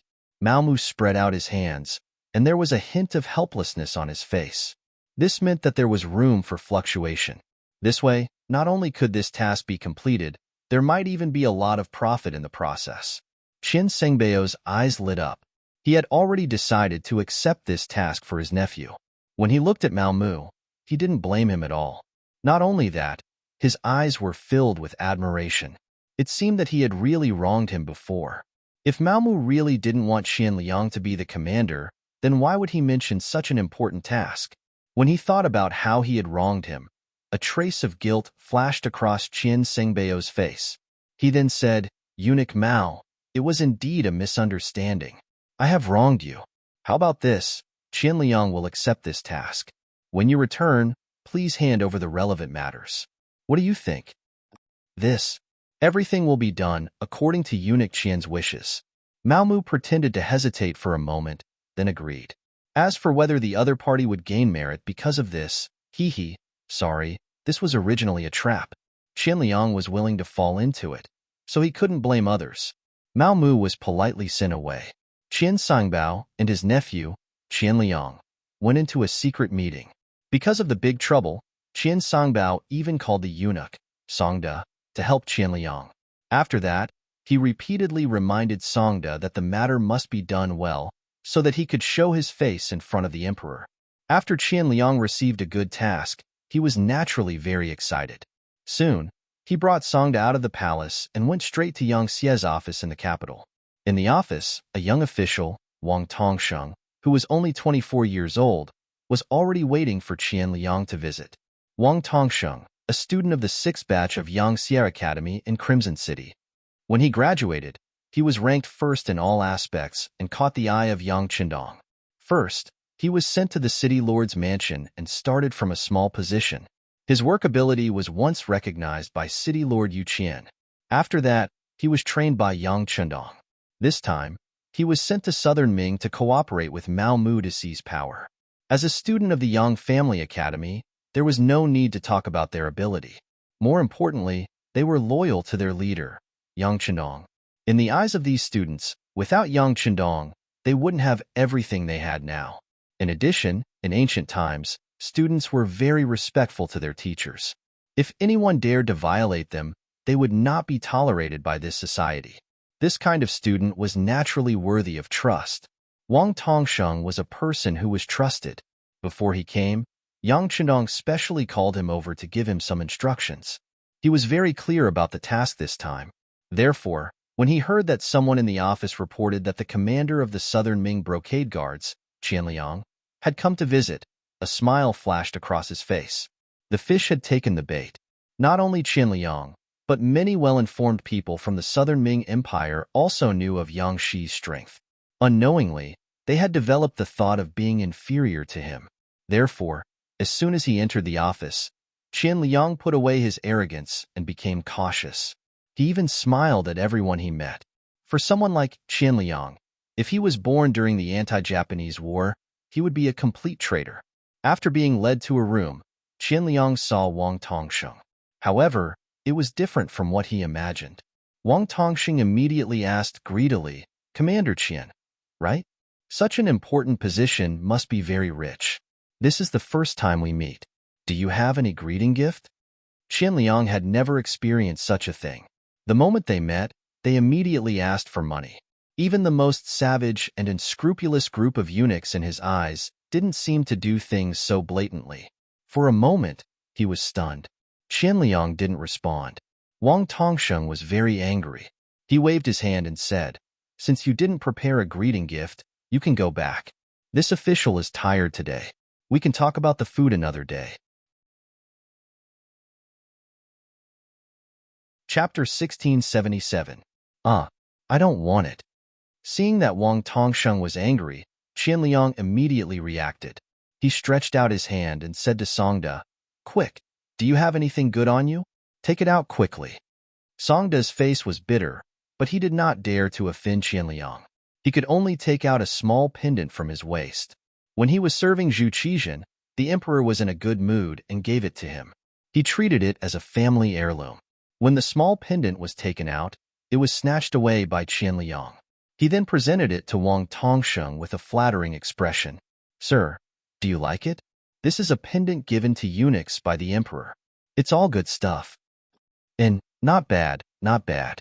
Wang Tongsheng took the pendant and looked at it. It was indeed a good piece of jade. Wang Tongsheng nodded with satisfaction. He then smiled and introduced himself to Qian Liang. He said that he was the person in charge of negotiating the grain price with the Southern Ming Empire. Since the person in charge was in front of him, Qian Liang felt relieved. Both sides sat together and began to discuss. Things weren't as complicated as Qian Liang thought. The Yang faction didn't have any intention of not selling grain to the Southern Ming Empire. According to Wang Tongsheng's introduction, the Yang faction was now vigorously reclaiming wastelands and developing agriculture. Now, they had so much grain that they couldn't finish it. Although they had built many granaries, they still couldn't store the grain. If this continued for a long time, there was a possibility that the grain would rot. This was also why the two sides were discussing the issue of grain sales when they were about to go to war. Hearing this, Qian Liang's eyes lit up. He felt that he had met a wooden club. This kind of confidential matter should not be easily announced. Now that the other party had told him everything, wasn't that the same as revealing the bottom line in advance? Wang Tongsheng did not seem to have this awareness. He continued, "Of course, we can sell the grain to you. The key is the problem of price.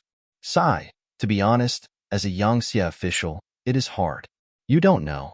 Although we seem to be treated well, there are too many people relying on me. I pity my wife and 6 concubines. How am I going to feed them? As they chatted, Wang Tongxing began to talk about his own difficulties. Qianliang was stunned when he heard this. He didn't understand. How many concubines you have, and how many people you need to feed is none of my business. Is there any meaning in telling me these things? On the other hand, Songda, who came along with Qianliang, was a smart person. He saw something and immediately pulled Qianliang, who was still in a daze, and then whispered something. Wang Tongxing saw these small actions, but he didn't stop them. Instead, he picked up his teacup and drank his tea as if he didn't see them. After Songda bit Qianliang's ear for a while, he quickly revealed a look of realization. He nodded, and when he looked at Wang Tongxing, he asked in a probing tone, Lord Wang, I understand what you mean. You can rest assured that once this matter is settled, you will be rewarded handsomely. But how much do you think is suitable for this price? Ha ha ha, Lord Qian is a smart man.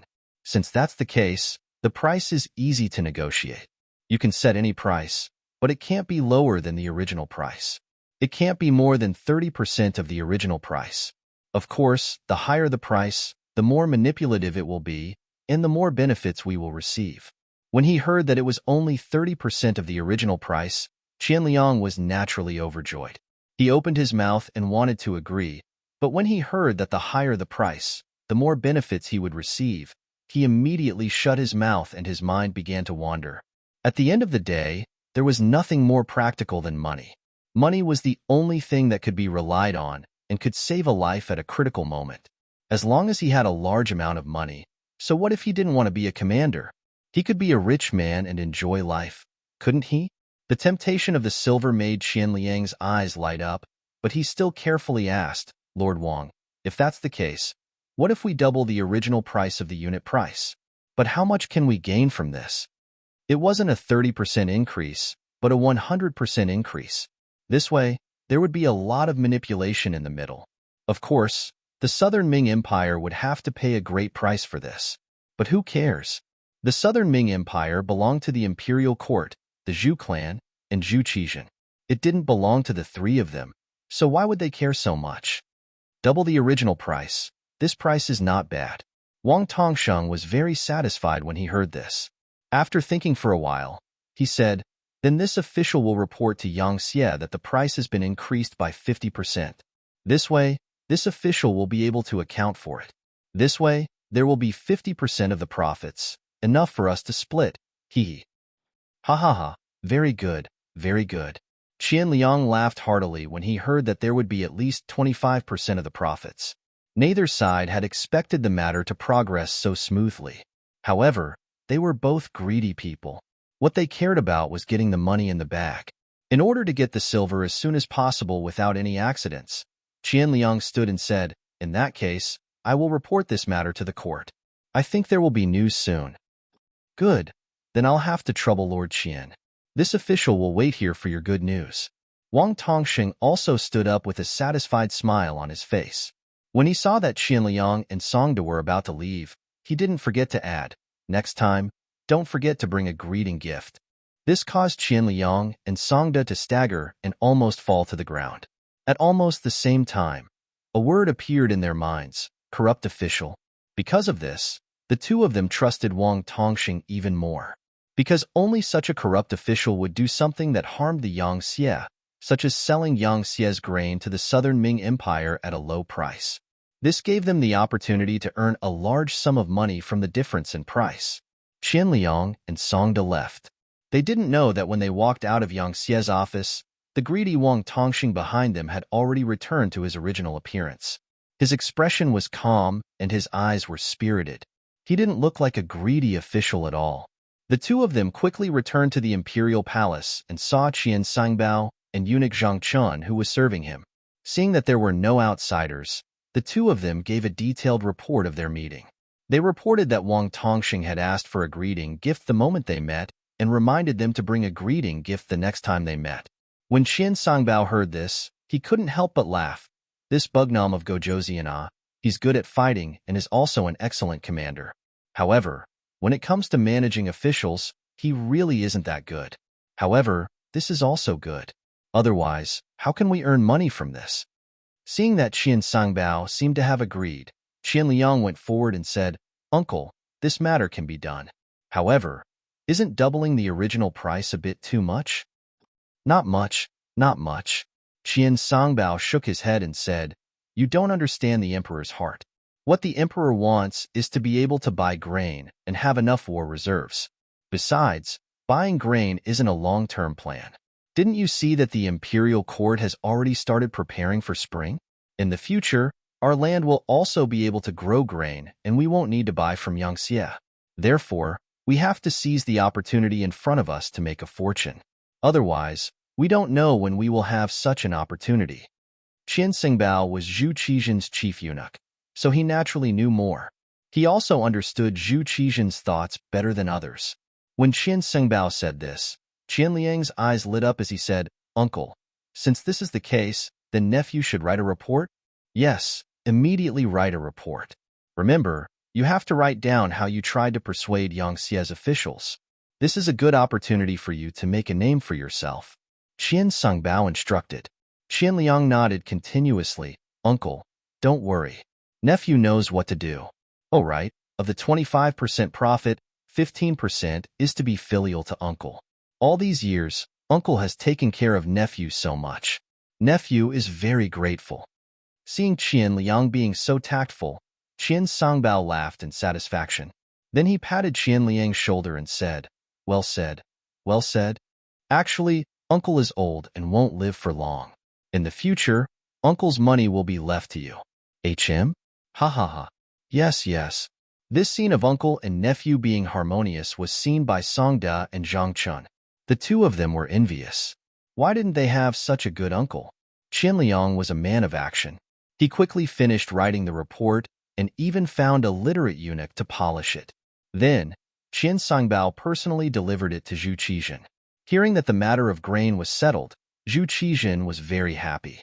When he received the report, he sighed and said, "My wife is my beloved official. My wife's nephew is also not bad. Truly a family of two." Receiving such praise, Qian Sangbao was very excited. However, his eyebrows didn't move at all. Instead, he said seriously, "Everything this subject has is given to me by the emperor. It is my duty to work for the emperor. I don't dare to be greedy." "Good, good." Seeing Qian Sangbao's neither arrogant nor impatient appearance, Zhu Qizhan was even happier. He opened the report and read it. Then, his expression became more serious. He said with displeasure, "Why is the price so expensive? Our financial pressure is too great." Knowing that Zhu Qizhan would say this, Qian Sangbao quickly explained, "Your Majesty, there is nothing we can do about it. After all, we are going to war with the Yangtze. As two people who are going to be enemies, it is already very difficult for them to sell grain to us. This is also because Qian Liang used the reason that the Han people of the southern Ming dynasty don't have any grain to eat. If we use this as military grain, I'm afraid that the other side won't sell it to us even if we give them mountains of gold and silver." Chapter 1678. That makes sense. Since that's the case, let's talk about it. But remember, you must buy more. No one knows how long this war will last. We must make more preparations. Zhu Qizhan felt that Qian Sanbao's words were reasonable and nodded in agreement. Since Zhu Qizhan agreed, Qian Sanbao's heart could be at ease. After leaving Qingjing Hall, he called Qian Liang and Songda and told them to immediately go to Yang Xie's office to settle the matter, so as to avoid any problems or the other party increasing the price. Then he took out a jade ruby that the emperor had bestowed to him and said, "This is a meeting gift for Sir Wang. You must handle this matter well." "Uncle, please rest assured." "Please rest assured," Qian Gonggong, Qian Liang, and Songda agreed with a smile. After receiving the jade ruby, they quickly made preparations and left the palace. In Yang Xie's office, Qian Liang once again met Wang Tongsheng. When he took out the jade ruby, the other party was clearly very satisfied. The following conversation went even more smoothly. In the end, they settled on an agreement to buy 10 million sure of grain first. The salary of the Great Ming Dynasty's officials was very low. The 7th-rank county magistrate of the Ming Dynasty only had an annual income of 90 sure, which was less than 200 taels of silver. They also had to feed a large number of people. In order to dominate the entire southern Ming dynasty's market, Yang Xie sold grain at a very low price. One shire, about 120 caddies, was originally sold for 2 taels of silver by Yang Xie. Now, it was 4 taels of silver. 10 million shire was 40 million taels of silver. The actual payment to Yang Xie was only 30 million taels of silver. The uncle and nephew of the Qin family earned 5 million taels of silver. After the agreement was settled, Yang Xie's office began to transport the grain. Qian Liang said that the next time they met, he would bring money and make preparations to receive the grain. Both sides happily parted, but Wang Tongsheng still didn't forget to say that the next time they came, they had to bring a meeting gift. This made Qian Liang extremely angry. After this transaction, the other party could earn 5 million taels of silver. Wasn't that enough? They even wanted a meeting gift. They were even more greedy than him. After watching Qian Liang and Song to leave in a hurry, Wang Tongsheng said to one of his followers with a smile on his face, "Go and spread the news. The matter is done. We can start now." "Yes, sir." The follower replied and quickly left. Not long after, Mao Mu received news from the liaison team that they could take action. He rubbed his hands together and said to eunuch Zhu Hai, "Little Hai, let's act according to plan." "Yes, eunuch Mao." Zhu Hai's heart thumped wildly. As Mao Mu's trusted eunuch, he already knew that his father-in-law wanted to deal with Qian Songbao. Previously, his heart had been hanging in the air because he knew what would happen if he failed in such a battle. However, in order to obtain more power, they had no choice but to fight. Fortunately, his master's plan was meticulous. Now that he saw that most of the matter had been accomplished, he could finally rest assured and get to work. Half a day after Zhu Hai left, a rumor began to circulate in Jingdou. If an official wanted to protect himself, it was useless to find a monk to protect him. Mao Mu of the Brocade Guard was the one who had the final say. As soon as the news came out, many officials became nervous. They had just sent a large sum of silver to Monk Qian not long ago. Now that he said it was useless, they had to get the money back and transfer it to Mao Mu. But after all, it was just a rumor and had not been confirmed. Everyone wanted to continue observing and not be confused by this news without a source. What happened next did not need them to linger around. The Brocade Guard suddenly came to the manor of the Ministry of Justice's censor, He Xingqiao, and took him away. He Xingqiao's sudden arrest made everyone's hair stand on end. A few days ago, when everyone was drinking together, He Xingqiao, who had drunk a little too much, said that he had sent 50,000 taels of silver to Monk Qian. However, he had now been taken away by the Brocade Guard. Did this not prove that the rumor was true? No one wanted to be the next person to be taken away. After a discussion, the officials chose a few representatives to enter the palace to see Monk Qian. "Since your words no longer have any effect on the Brocade Guard, you should return the silver we sent, and we will send it to eunuch Mao Mu. In short, we don't care how you fight, but don't encroach on our power." One official was not scary. What was scary was dozens of officials gathered together. Even Zhu Qizhen would have a headache dealing with this force.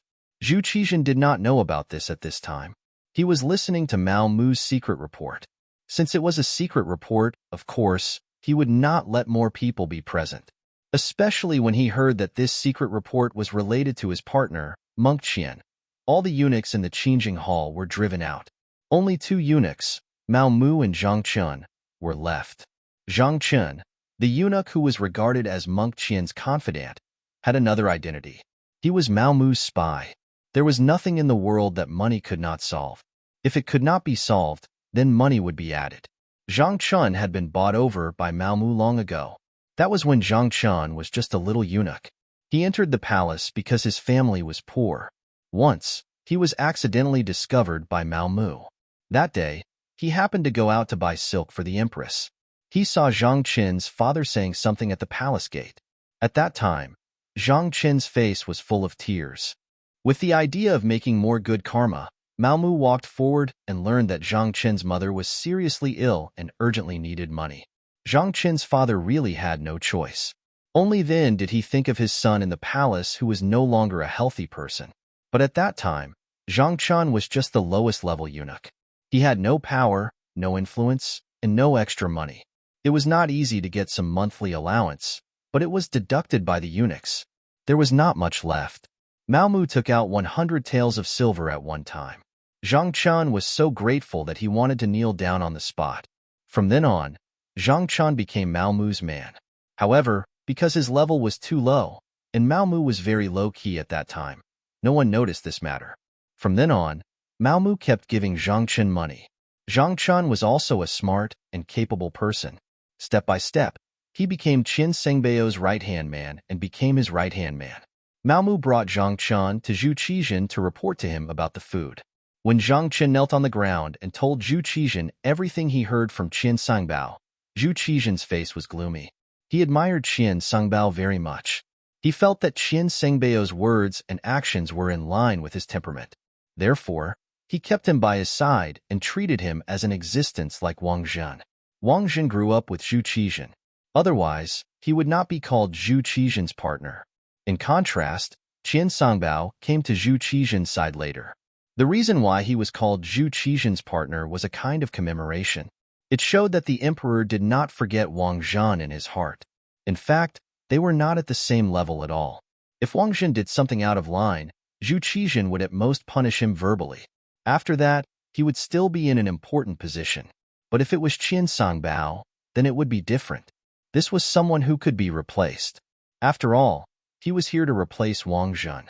When he heard that Qin Sangbao, his most trusted eunuch, actually extended his hand into the food business and caused the southern Ming Empire to lose 10 million taels of silver in one go, Zhu Qizhen had already sentenced him to death in his heart. Zhu Qizhen could tolerate Qin Sengbao's small mistakes, such as accepting bribes from some officials. But when it came to major issues, he absolutely could not tolerate it. Beloved Minister Mao, is this true? Zhu Qizhen still maintained a trace of calmness in his mind. He knew that he could not only listen to one side of the story. It is true.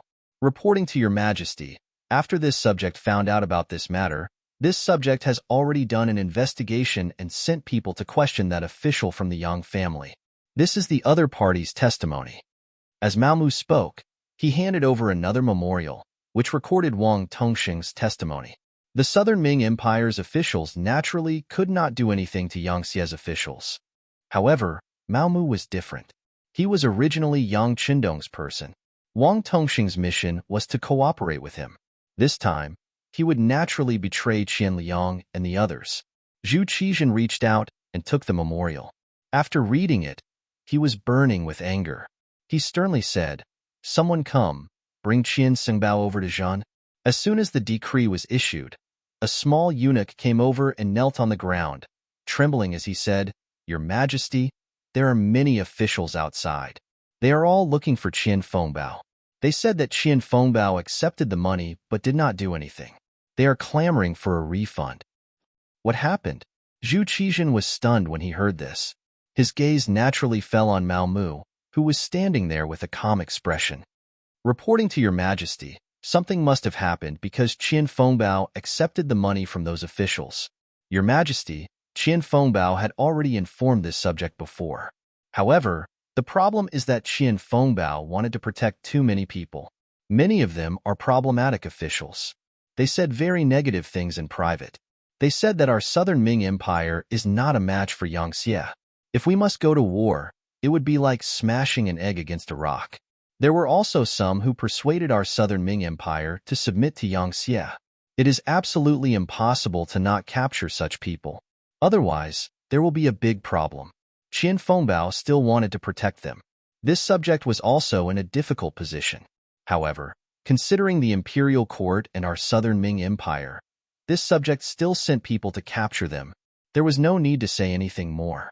Zhu Qizhen had already figured out the whole story. He really did not expect that Qin Fengbao, who had always seemed very loyal, would become like this. He actually wanted to affect the southern Ming Empire's plan with his own strength. He even won over so many officials. The most important thing was that the other party came knocking on his door.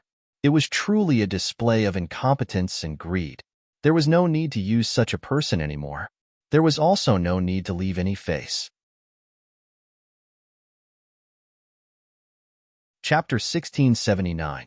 Originally, he wanted to reprimand him to see if he had a chance to change.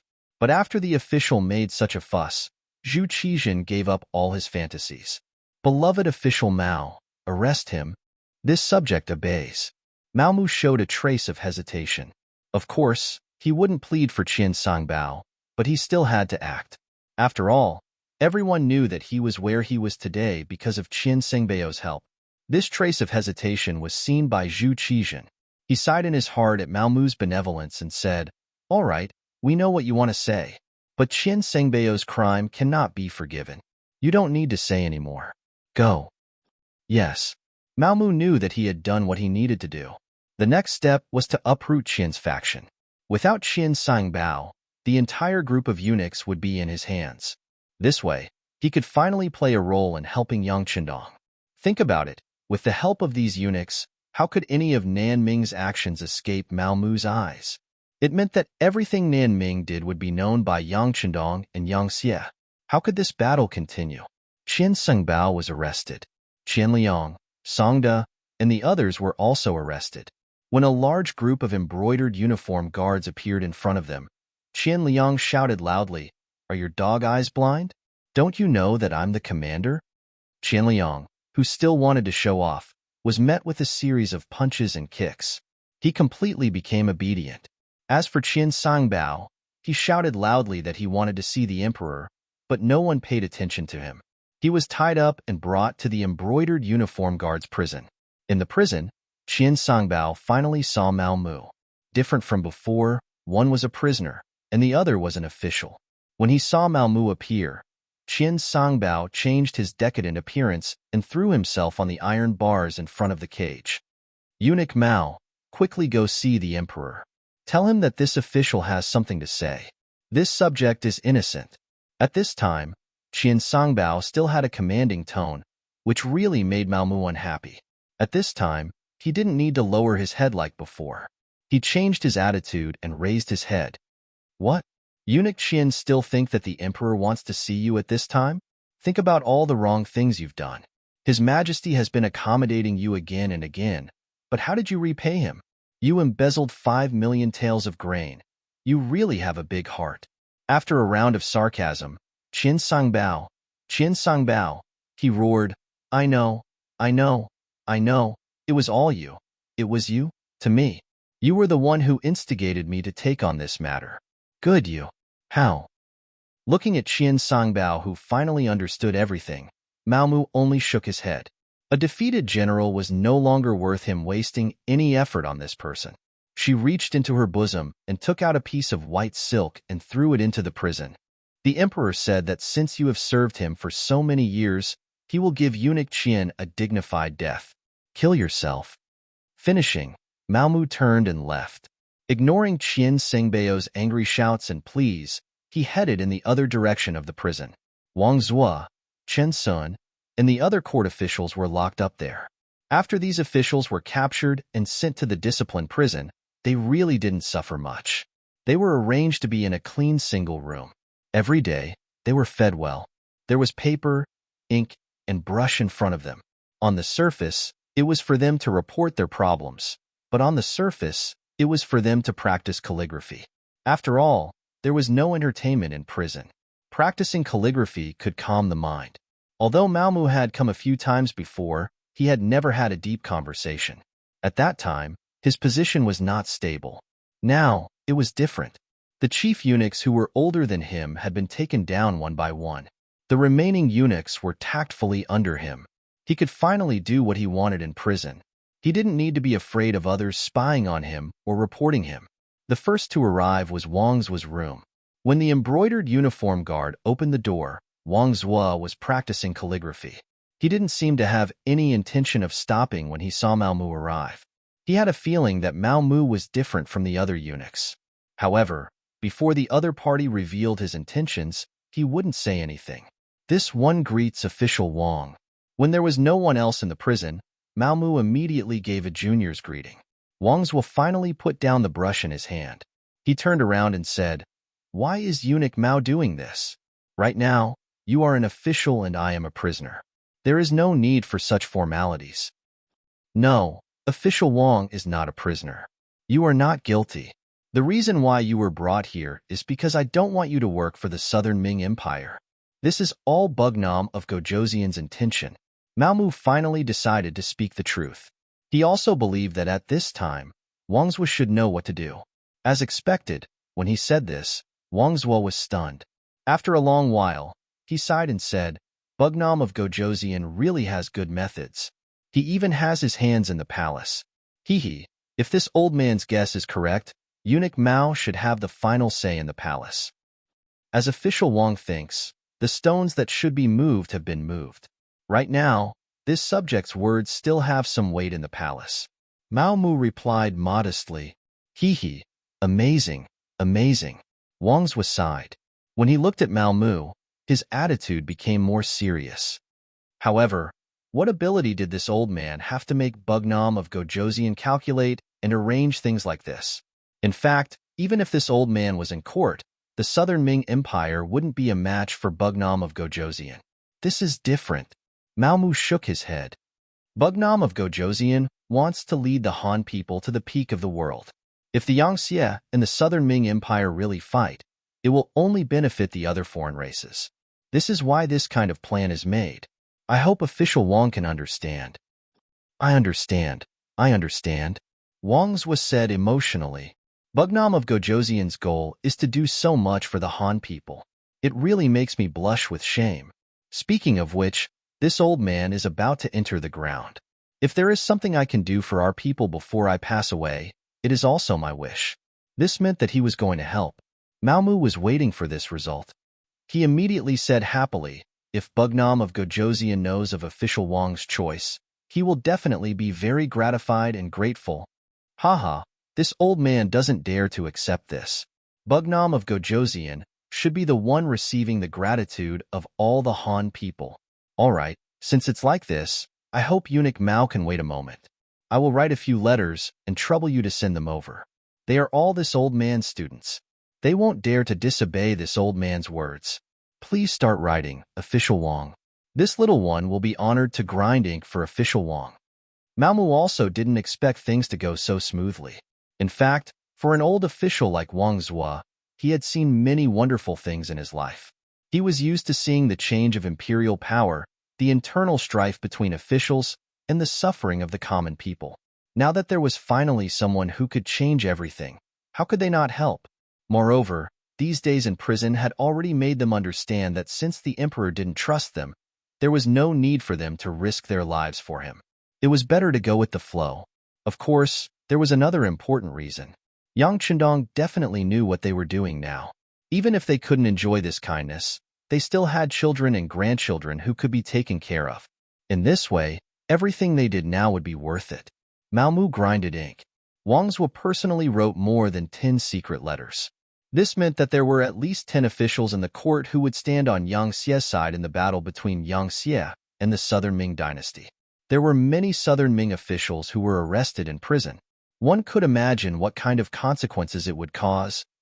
The situation in the Southern Ming dynasty finally stabilized. Mao Mu took over and controlled the entire group of eunuchs. His subordinate, Zhang Chun, became the head eunuch of the Imperial Horse Directorate. His subordinate, Zhu Hai, became the eunuch in charge of the emperor's daily care. With the help of these people and the embroidered uniform guards in his hands, it was guaranteed that if there were any big movements, Yang Chendong would be the first to know. In Qiqian City, Biming's observer group had also left and returned. Because Hu Xiao was old and couldn't bear the pain of the bumpy journey, he was left in Qiqian City. Queen Hu Yin found a large house outside the palace. When she missed her grandfather, she could go and see him at any time to relieve the pain of homesickness.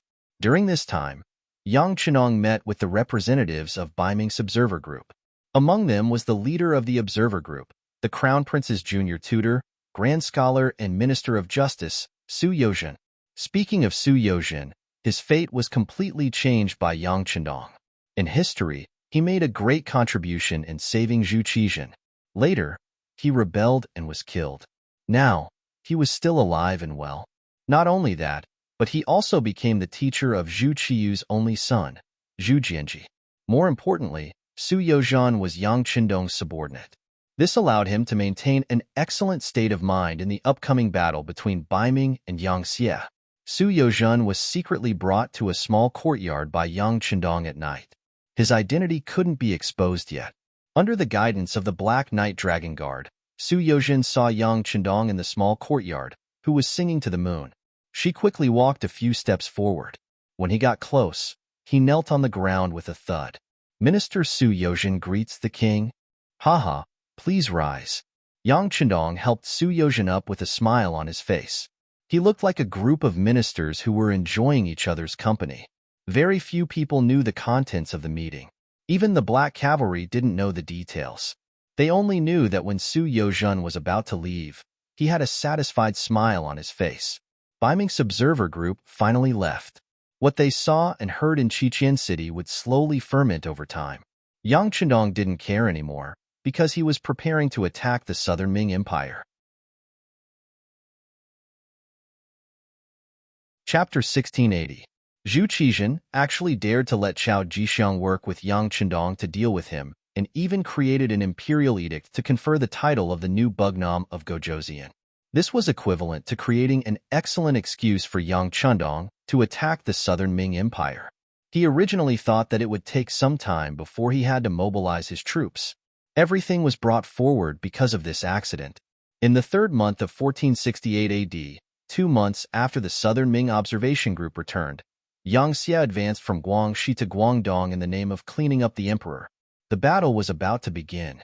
Yang Xie sent out the 1st Cavalry Division, the New Army, the 3rd Army, the 2nd, 4th, and 5th Divisions of the Long Vanguard, as well as the 1st, Ming 2nd, and Ming 3rd Divisions of the Russian Empire.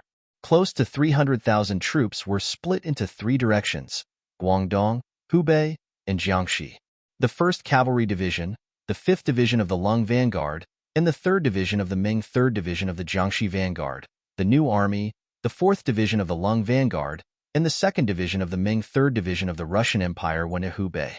The 300,000 troops moved out with great momentum, causing Guangdong, Hubei, and Jiangxi to be in a state of emergency. Southern Ming capital, Yingtian Prefecture. Kuang Yi, who was already over 80 years old, dragged his sickly body into the palace to meet the southern Ming Emperor, Zhu Qizhen.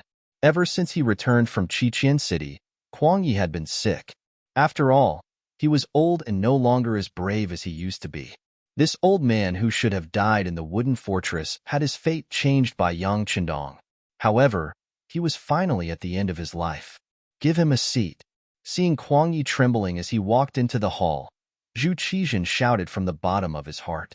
Eunuch Zhu Hai hurriedly complied and directed the other eunuchs to bring over a wooden chair with a very thick cushion on it. He then helped Kuang Yi sit on it.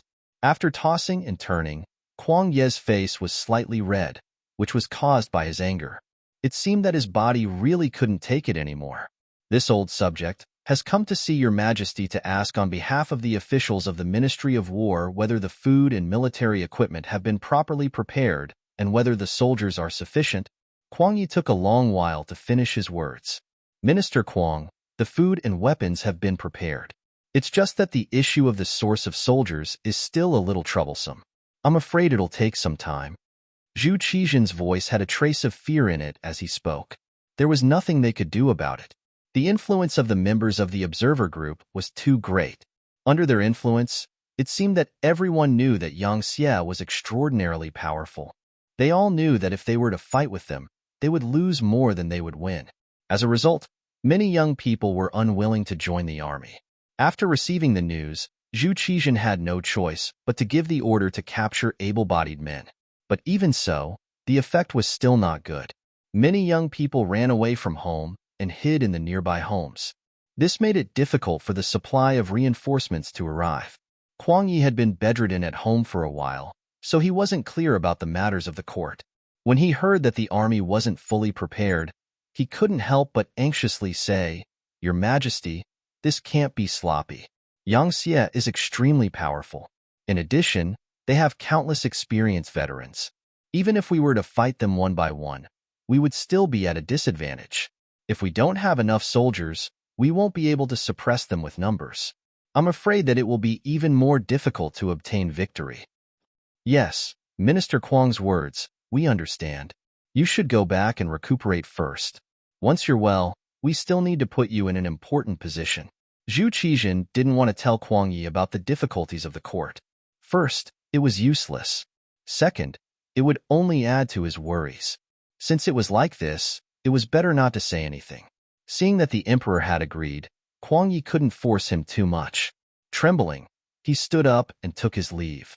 After leaving Qingjing Hall, he didn't go home. Instead, he went straight to the Ministry of Personnel's Yamen. He wanted to see Minister Chen Sun and have a good talk with him. He wanted him to send capable people to take charge of the recruitment of soldiers. Because he had been kept in the dark by his family, Kuang Yi didn't know that Chen Sun had long been arrested by the embroidered uniform guards. When he arrived at the Ministry of Personnel and saw that the new minister Chao Jie had come to greet him, he had a puzzled expression. He knew this Chao Jie. He had always worked in the Ministry of Personnel. He didn't have any great abilities, but he was good at forming cliques. He had a good reputation among the officials. However, he was still an old official and the Minister of War. What was the meaning of sending Chao Jie? He immediately said, "This old man isn't looking for you. Tell your Minister Chen to come out and greet me." Minister Chen? There's no Minister Chen in the Ministry of Personnel. There's only Minister Chao. Official Kuang, have you become muddle-headed? An official from the Ministry of Personnel gave an answer without thinking too much in order to flatter Chao Jie. Chao Jie didn't say anything to stop his subordinates' rudeness. These old fellows were already so old, yet they still occupied such important positions. He had long found them unpleasant to the eye. Young people also needed to stand out. Thus, he allowed his subordinate to speak to Kuang Yi with such an attitude. Kuang Yi's health wasn't good to begin with. He should be recuperating at home. How could he have been provoked? In front of the emperor, he was given a seat and treated with kind words. Who would have thought that he would receive such treatment in the Ministry of Personnel? He would be directly contradicted by an unknown minor official. Kuang Yi's personality was very straightforward and impulsive. Most of the time, he was the one who didn't follow the rules. This was also one of the reasons why he was able to become the Minister of War. If you weren't strong enough, you wouldn't be able to control the people in the Ministry of War. When had he ever been treated like this? His face immediately flushed red with anger. However, when he thought of the country's great plan, he forcefully restrained himself. He didn't know what had happened recently, so he couldn't help but say, "I want to see Chen Sun." "You want to see Chen Sun? Easy. Go to the embroidered uniform guard's discipline prison." That minor official saw that Kuang Yi seemed to have been subdued by him. His face was full of pride, and he spoke even more unscrupulously. Discipline prison? For a moment, Kuang Yi didn't quite understand. That's right, the discipline prison. At this moment, Chao Jie opened his mouth. It seemed as if he was explaining, but in reality, he just wanted to anger Kuang Yi. He wanted to use this opportunity to tell those old officials who had the final say in the Ministry of Personnel. They were old, so they shouldn't stand out and give orders. Not only is Chen Sun in the discipline prison, but Wang Zhuo, Xie Chong, Xiao Xian, and the others are also there. They actually said that the Nanming Empire wasn't a match for Yang Xie and caused a bad influence. They've all been arrested. Chao Jie had just finished speaking when he saw a black figure suddenly collapse in front of him. Upon closer inspection, he realized that Kuang Yi had fainted from anger. Blood was flowing out of the corner of his mouth. It was obvious that he had fainted from anger. Considering Kuang Yi's seniority, if he really died in the Ministry of Personnel, he wouldn't be able to explain himself. He hurriedly shouted for people to carry the unconscious Kuang Yi and send him to the Kuang Manor. Then, he sent people to the palace to find an imperial physician. Kuang Yi fainted from anger, and his body's condition worsened. When he returned to the manor, he slowly woke up after tossing and turning and spitting out another mouthful of blood. He muttered the words "destroying the Great Wall" and fainted again. 3 days later, Kuang Yi finally breathed his last. This loyal official who had devoted his entire life to building the Great Ming Empire's army finally left the Great Ming Empire at a crucial time. This was all thanks to Mao Mu. He had captured all of the capable officials of the Nanming Empire and replaced them with officials who only knew how to fight for power and profit. In reality, they didn't have much ability. Not only did this cause the Nanming Empire's work to be unable to progress smoothly, It also caused Kuang Yi to faint from anger until he died of illness. However, at this time, no one cared about Kuang Ye's life or death. Even when Zhu Qizhen received the news, he only sent his prince, Zhu Jianxin, to offer his condolences. Speaking of Zhu Jianxin, he was already a young man of 21 years old. He was in his prime. In history, Emperor Xianzong of Ming dynasty was wise and benevolent. He could be considered a good emperor. However, it was a pity that Yang Chundong's arrival changed everything. First, Zhu Qiyu seized the throne, causing Zhu Qizhen to no longer value familial love. In order to not repeat the same mistake, he didn't give the crown prince too much power. Secondly, Zhu Jianxin's mother was Madame Zhou. Because Empress Qian was in good health, she didn't die early under Mao Mu's care. She even gave birth to another prince for Zhu Qizhen, Zhu Jiani, who was now 11 years old. His mother wasn't favored, and he had a younger brother who could fight for power. As a result, he was never made the crown prince and was only an ordinary prince. This was especially true in the imperial palace. Now that Mao Mu was in power, he only had Zhu Jiani and the other young masters in his eyes. The other eunuchs naturally knew what to do. Zhu Jianxin's influence became weaker and weaker, and he could only do some unnecessary things. Kuang Yi died. Losing a great general before the great battle had even begun was somewhat unlucky. Although this great battle didn't happen, Kuang Yi wouldn't have been able to last long with his age and body. But things happened so coincidentally that the impact wasn't good. Mao Mu deliberately spread the news. For a time, whether it was in the imperial palace or among the common people, there were many unfavorable comments about the southern Ming Empire. This made the recruitment of soldiers even more difficult. After all, who would send their children to die in a war that they knew they were bound to lose? When the officials trembled and wrote a report about the recruitment of soldiers that didn't go well and presented it to Zhu Qizhen, this emperor who was plagued with misfortune didn't get angry. Or it could be said that he already knew everything and was mentally prepared. He didn't want to be like Kuang Yi and be angered to death by his officials. Zhu Qizhen couldn't help but think of those old officials. If those old officials were willing to help, things wouldn't be as bad as they were now. But when he thought of how those old officials had already been frightened by Yang Xie's strength, he didn't know what kind of problems would occur if he really used them. This idea was suppressed by him. If the recruitment of soldiers isn't going well, then we won't recruit for now. We now have 2 million soldiers in our hands and 800,000 soldiers on the front lines. We want them to fight a victory and let our people see the might of our southern Ming Empire's army. Come, write a decree to Guanyin. Have him quickly attack and find an opportunity to destroy Yang Xie's army to strengthen the prestige of our southern Ming Empire. Zhu Qizhen was very straightforward and directly issued a decree to mobilize the army. It was said that 100 words couldn't compare to a single action. Then he would use practical actions to prove it. Chapter 1681. Guangdong Provincial Commissioner's Office. Jurisdiction: Guangzhou Prefecture, Zhaoqing Prefecture, Shaozhou Prefecture, Nanxiong Prefecture, Huizhou Prefecture, Chaozhou Prefecture, Gaozhou Prefecture, Laizhou Prefecture, Lianzhou Prefecture, Qiongzhou Prefecture, etc. Of course, Gaozhou Prefecture and Laizhou Prefecture had been taken over by Yang Xie's five-star army. As a result, Guangdong was no longer complete. This had once caused Guangdong Provincial Commissioner Yang Xian to tremble in fear, fearing that the five-star army would attack at any moment. Fortunately, the imperial court had negotiated with Yang Xie, and both sides seemed to have made peace. However, Yang Xie had been assassinated in the capital, and Chao Jixiang had brought a fake imperial edict to incite Yang Xie's servant, Yang Lu, to rebel. After Yang Xie took out the imperial edict from Chao Jixiang's hands, the Southern Ming imperial court naturally did not admit to it. They claimed that it was Chao Jixiang's own actions and reprimanded it for being fake. However, anyone with a bit of judgment knew that it was definitely Zhu Qizhen's doing. Although eunuchs had a lot of power, they did not have the guts to forge an imperial edict to reclaim the title of king. This was not the first time Yang Xian had cursed Chao Jixiang's incompetence. If you want to do it, then so be it. It is said that the strongest fortress is the easiest to break through from the inside. Instigating the people of the Yang faction to rebel is the right direction, but the key is why you didn't succeed, and the evidence was even obtained by others. If this isn't incompetence, then what is? Now, with such an excuse, Yang Xie would have enough reason to attack.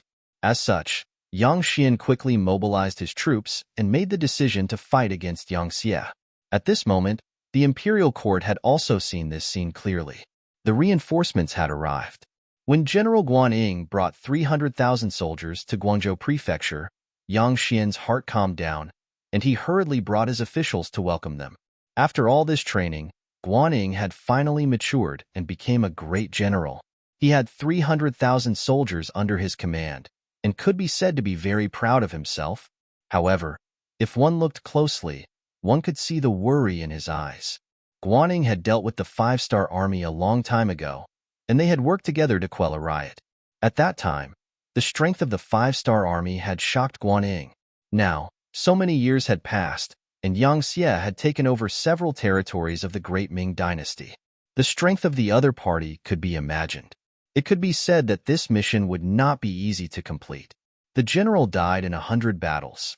As a trusted general of the southern Ming dynasty, it was Guan Ying's fate to die on the battlefield. He couldn't refuse it, and he wouldn't refuse it. He wanted to see how strong the 5-star army had become. He wanted to teach the 5-star army a lesson and let them know that in front of the southern Ming Empire, the 5-star army was nothing. The 300,000-strong army directly moved to the outskirts of the city and set up temporary barracks. Guan Ying and his group entered the city and met the civil and military officials of Guangdong. As one of the most important guards in Guangdong, General Li Hani of the Guanghai Guards reported the situation to Guan Ying. For this person to be able to become the commander of a guard, he was quite capable. At the very least, he had a clear understanding of the strength of the 5-star army and the numbers of the troops sent out. General Guan, the 5-star army on the other side, has around 100,000 strong soldiers. They have the 3rd Legion as the main force, with the 2nd Division of the Longfeng Division and the 1st Division of the Russian Empire as support. The 3rd Legion has around 50,000 strong infantry and firearms. The 2nd Division of the Longfeng Division is all firearms, and the 1st Division of the Russian Empire is all cavalry, numbering around 50,000 strong. There are also some auxiliary troops transporting rations, but the number is unknown. Oh right, I heard from the scouts that Bugnam of Gojoseon will personally come to the front lines to command the battle. After he finished speaking, General Li Hani returned to his seat. Yang Xian and the other civil officials all looked at Guan Ying expectantly, waiting for his reply. Guan Ying had already noticed everyone's gazes and knew that he had to make a statement to reassure them. He immediately laughed and said with a magnanimous tone, "Very good. General Li has done a lot of work. Since we know the enemy's deployment, the rest will be easy. This time, I have brought 200,000 strong soldiers. Including the soldiers from Guangdong, we have a total of 300,000 strong soldiers. The enemy only has 100,000 strong soldiers. With 3 against 1 and the terrain advantage, how can we not win? Yes, we have the advantage in numbers and are more familiar with the terrain. We will definitely win." Yang Xian and the others agreed. For a moment, everyone voiced their agreement, as if they had already won the battle. Kuang Ye's expression did not change. All these years, he had been studying the tactics of the 5-star army. Although he did not personally go to the front lines, he could see how powerful the enemy was from their achievements. He had never underestimated his opponent. If the 5-star army was easy to deal with, they would not have such glorious achievements. However, it was absolutely impossible for the Southern Ming Empire to surrender without a fight just based on this battle record. Kuang Ye's face was full of fighting spirit. "My lords, the 5-star troop is very aggressive this time. I heard that they are either on horseback or on bicycles, and they move very quickly. In order to prevent them from using their advantage, I have decided to defend the Guangzhou Prefecture in this battle and unite the army into one fist. We will use our advantage to fight them at the city gates." Good. This is a good idea.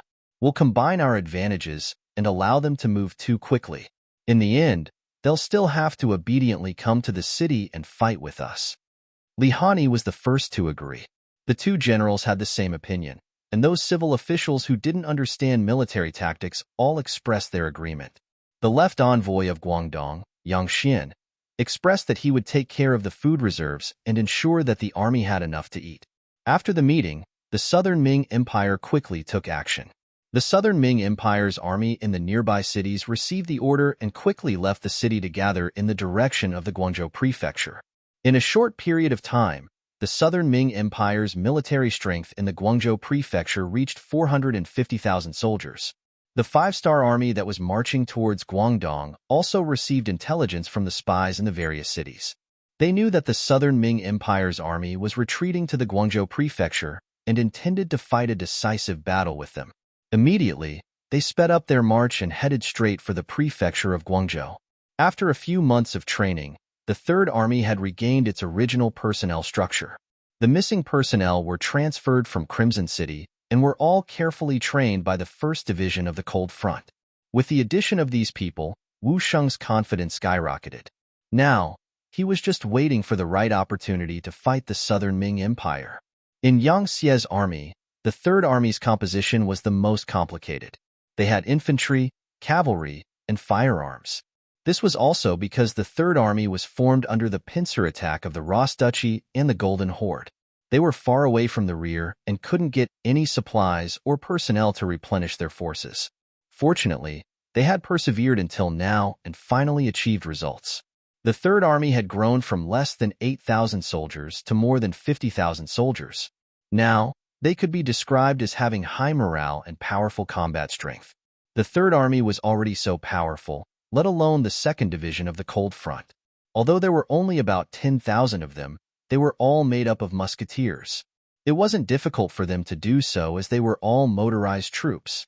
The three-wheeled motorcycles that filled the entire 2nd Division allowed their movement speed to increase by more than 10 times. During this period of time, after Crimson City successfully built the first three-wheeled motorcycle, they sped up the production process. In the end, they produced close to 10,000 motorcycles, all of which were allocated to the 2nd, 4th, and 5th Divisions of the Cold Front. Originally, the 2nd Division of the Cold Front needed to use bicycles to increase their speed. Now that they were motorized soldiers, they were filled with fighting spirit and only wanted to perform well on the battlefield to repay Bugnam of Gojoseon's kindness. Now that they had two strong armies, the 1st Division of the Russian Empire was not worth mentioning. Although they were all cavalry, they were not part of the Han army, so they were only used as reserves for this battle. Although Division Commander Ahuli was a little disappointed, he did not complain at all. Instead, he kept his subordinates under control and warned them that their opponents this time were the Han. Without orders, they were not to kill innocent people. Otherwise, no one would be able to save them. In addition, Yang Chendong had also come. Along with him were 5,000 black cavalry soldiers and 100,000 logistic soldiers. These were Han auxiliary soldiers who had undergone short training. Their role was not on the battlefield. Other than transporting supplies, they were mainly responsible for guarding prisoners and propagating the Yang Xie policy. Obviously, Yang Chendong had already predicted the outcome of this battle before the battle even started. If they could not defeat the infantry of the Southern Ming army with firearms and cavalry, then the 5-star army did not want to unify the world. It was better for them to obediently stay in the city and wait for death. With firearms that were much more advanced than this era, Yang Chendong had already treated the Southern Ming as his own backyard. If it was not for the fact that he wanted to conquer this place with the smallest price, the army would have continued to advance after conquering the 3 provinces. What reason was there for a war between countries? That was just a lack of confidence. A true expert would not do such a thing. I am stronger than you, so I want to take care of you. So what? Not satisfied? If not, then come and fight. Just like how the Yang Xie conquered other countries, there was no need for a reason. He just needed to beat you until you could not take care of yourself. In the end, you would have no choice but to surrender.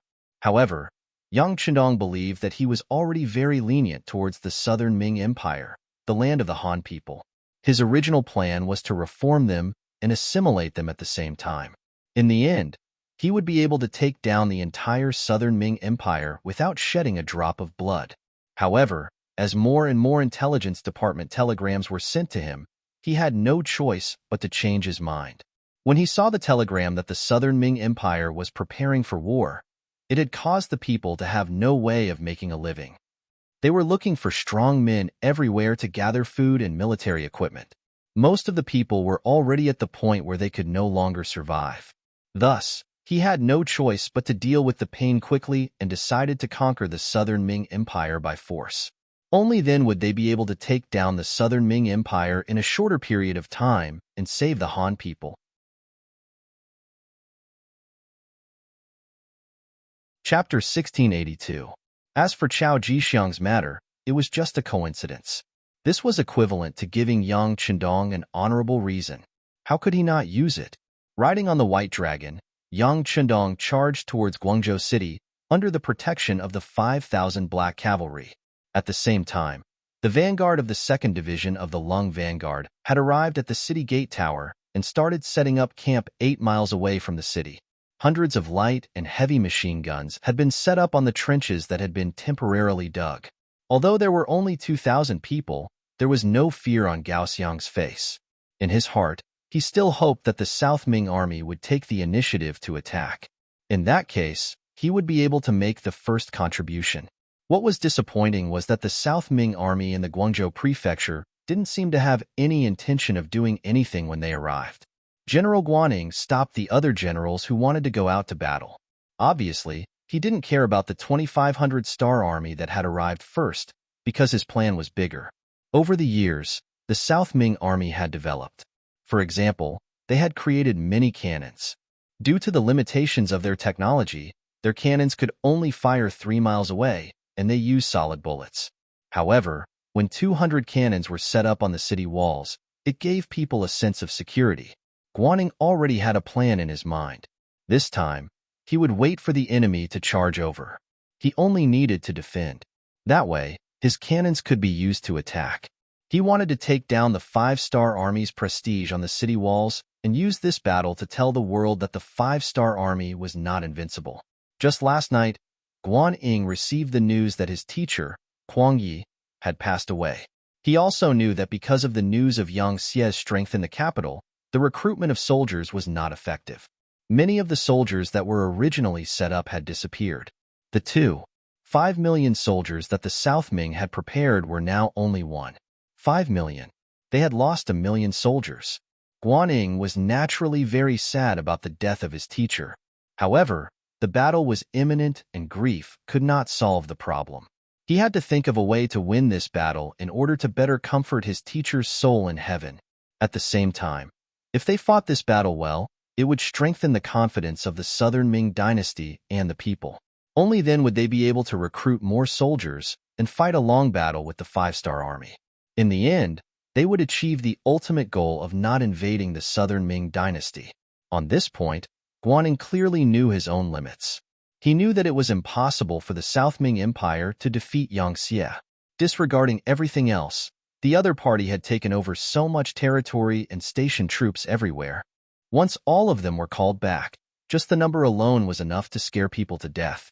Therefore, he only asked for a draw. In the end, the Southern Ming Empire would recognize Bugnam of Gojoseon as a legitimate country, and the Southern Ming Empire would be able to govern itself. However, this goal was not so easy to achieve. To be safe, Guaning chose to defend. He wanted to use the city walls to block the 5-star army. Commander Gao Xiang waited until the next morning. After seeing that the Southern Ming Empire had no intention of attacking, he knew that the other party would not take the initiative to attack. Immediately, he reported what had happened and his analysis to the division headquarters using an electric suit. Not long after, Yang Chendong also received the news. Haha, young master, this Guaning has grown up. He can keep his composure. However, he thinks that he can stop our army with 450,000 soldiers. That's a bit of a fantasy. Beta Persei, who was accompanying him, also saw this telegram. He immediately looked down on Guaning and laughed. Yang Lu had been killed. A white silk had ended his life. It could be considered a dignified death. At that time, Tiger's Mane, Beta Persei, Yang San, Yang Si, and Yang Wu were all present. They could be considered brothers, and they came to send him off. Although Yang Lu was dead, the impact of the incident had already happened. Other than Tiger's Mane, the other servants could not help but worry about their future. After all, such a thing had happened. If the young master was no longer close to them, it would be reasonable. Fortunately, Yang Chendong was only concerned about the incident and not the person. Yang Lu was dead, so in his eyes, the matter was considered over. This time, he still brought Beta Persei with him. As soon as this signal was sent, it completely calmed the hearts of the servants. It also let the other officials of Yangxie know that the servants were still servants. They were still trusted by Bugnam of Gojoseon. Some people who originally wanted to replace Yang Lu also gave up on this idea. The situation in Yangxie became stable again. Okay, Beta Persei, go and call Yum over. Yang Chendong also smiled. Beta Persei's words on this matter were very much in line with his thoughts. In modern warfare, whoever had more people would not necessarily win, and whoever defended would have more advantages. The power and advanced weapons would ultimately determine the route of victory and defeat. Just like in the original historical space-time, on the battlefield of Normandy, a German machine gunner killed more than 1,000 Allied soldiers with a machine gun. This was enough proof. Of course, not all armies applied this model. For example, the soldiers of the People's Liberation Army in the future defeated their opponents one by one with a rifle. But this theory was still applicable to most of the enemies of the army. After a while, Yu Mian came in front of Yang Chendong. Speaking of which, the two had not seen each other for a long time. The last time they met, they even made a bet. It turned out that Yang Chendong won again. Today, the far eastern province had long become one of Yangxie's important granaries. There was a large area of fertile land, rich in forest resources and various minerals. It could be said that except for the cold climate, it was already perfect, especially after the construction of the train tracks. In spring, summer, and autumn, the people chose to work. In winter, they left their homes to travel or relax in the three eastern provinces. It was a beautiful life. It was equivalent to Yu Mian losing to Yang Chendong. This time, no one brought up the matter of the bet. They called Yu Mian to talk about the reconstruction of the southern Ming dynasty and persuading them to surrender. Yu Mian, with our powerful military strength, it won't take long for us to win on the battlefield. Persuading the officials of the southern Ming dynasty to surrender, and the reconstruction work after the war will be handed over to you. How is it? Do you have any difficulties? Yu Mian was already in his 40s and was in the prime of his life. When he heard Yang Chendong's question, he immediately straightened his posture and said, replying to the sixth young master, I promise to complete the task. Yu Mian had this confidence because this time, there were 5,000 cadres from Rajang City accompanying him. These people were all cultured and experienced management talents. There were also 5,000 cadres from other Yangxie provinces. They had considerable experience in migration, land distribution, and city reconstruction. Adding on the fact that Rajang City had prepared enough food and necessities, Yu Mian was confident that he could complete this task. It had to be said that Yang Chendong's migration policy was really good. Because of the migration, the barriers between the different races were disrupted, and the opposing voices could not work together. Every time they went to a new place, they would face a group of unfamiliar people and even unfamiliar races. No matter how capable and ambitious they were, in this kind of environment, they could only lower their heads and accept their fate. Not to mention, the Yangxie did not disregard the people after the migration. They distributed land, houses, seeds, food, and necessities, and so on. They hoped that the people after the migration would have food to eat and houses to live in. Like this, who would think of rebelling? To most of the people, they did not ask for much. As long as they had a place to settle down, they would be satisfied. As for the rise and fall of a race, that was something that only a few ambitious people would think about. It was not something that the common people should think about. It was because of this migration policy that there were very few rebellions in Yangxie's territory.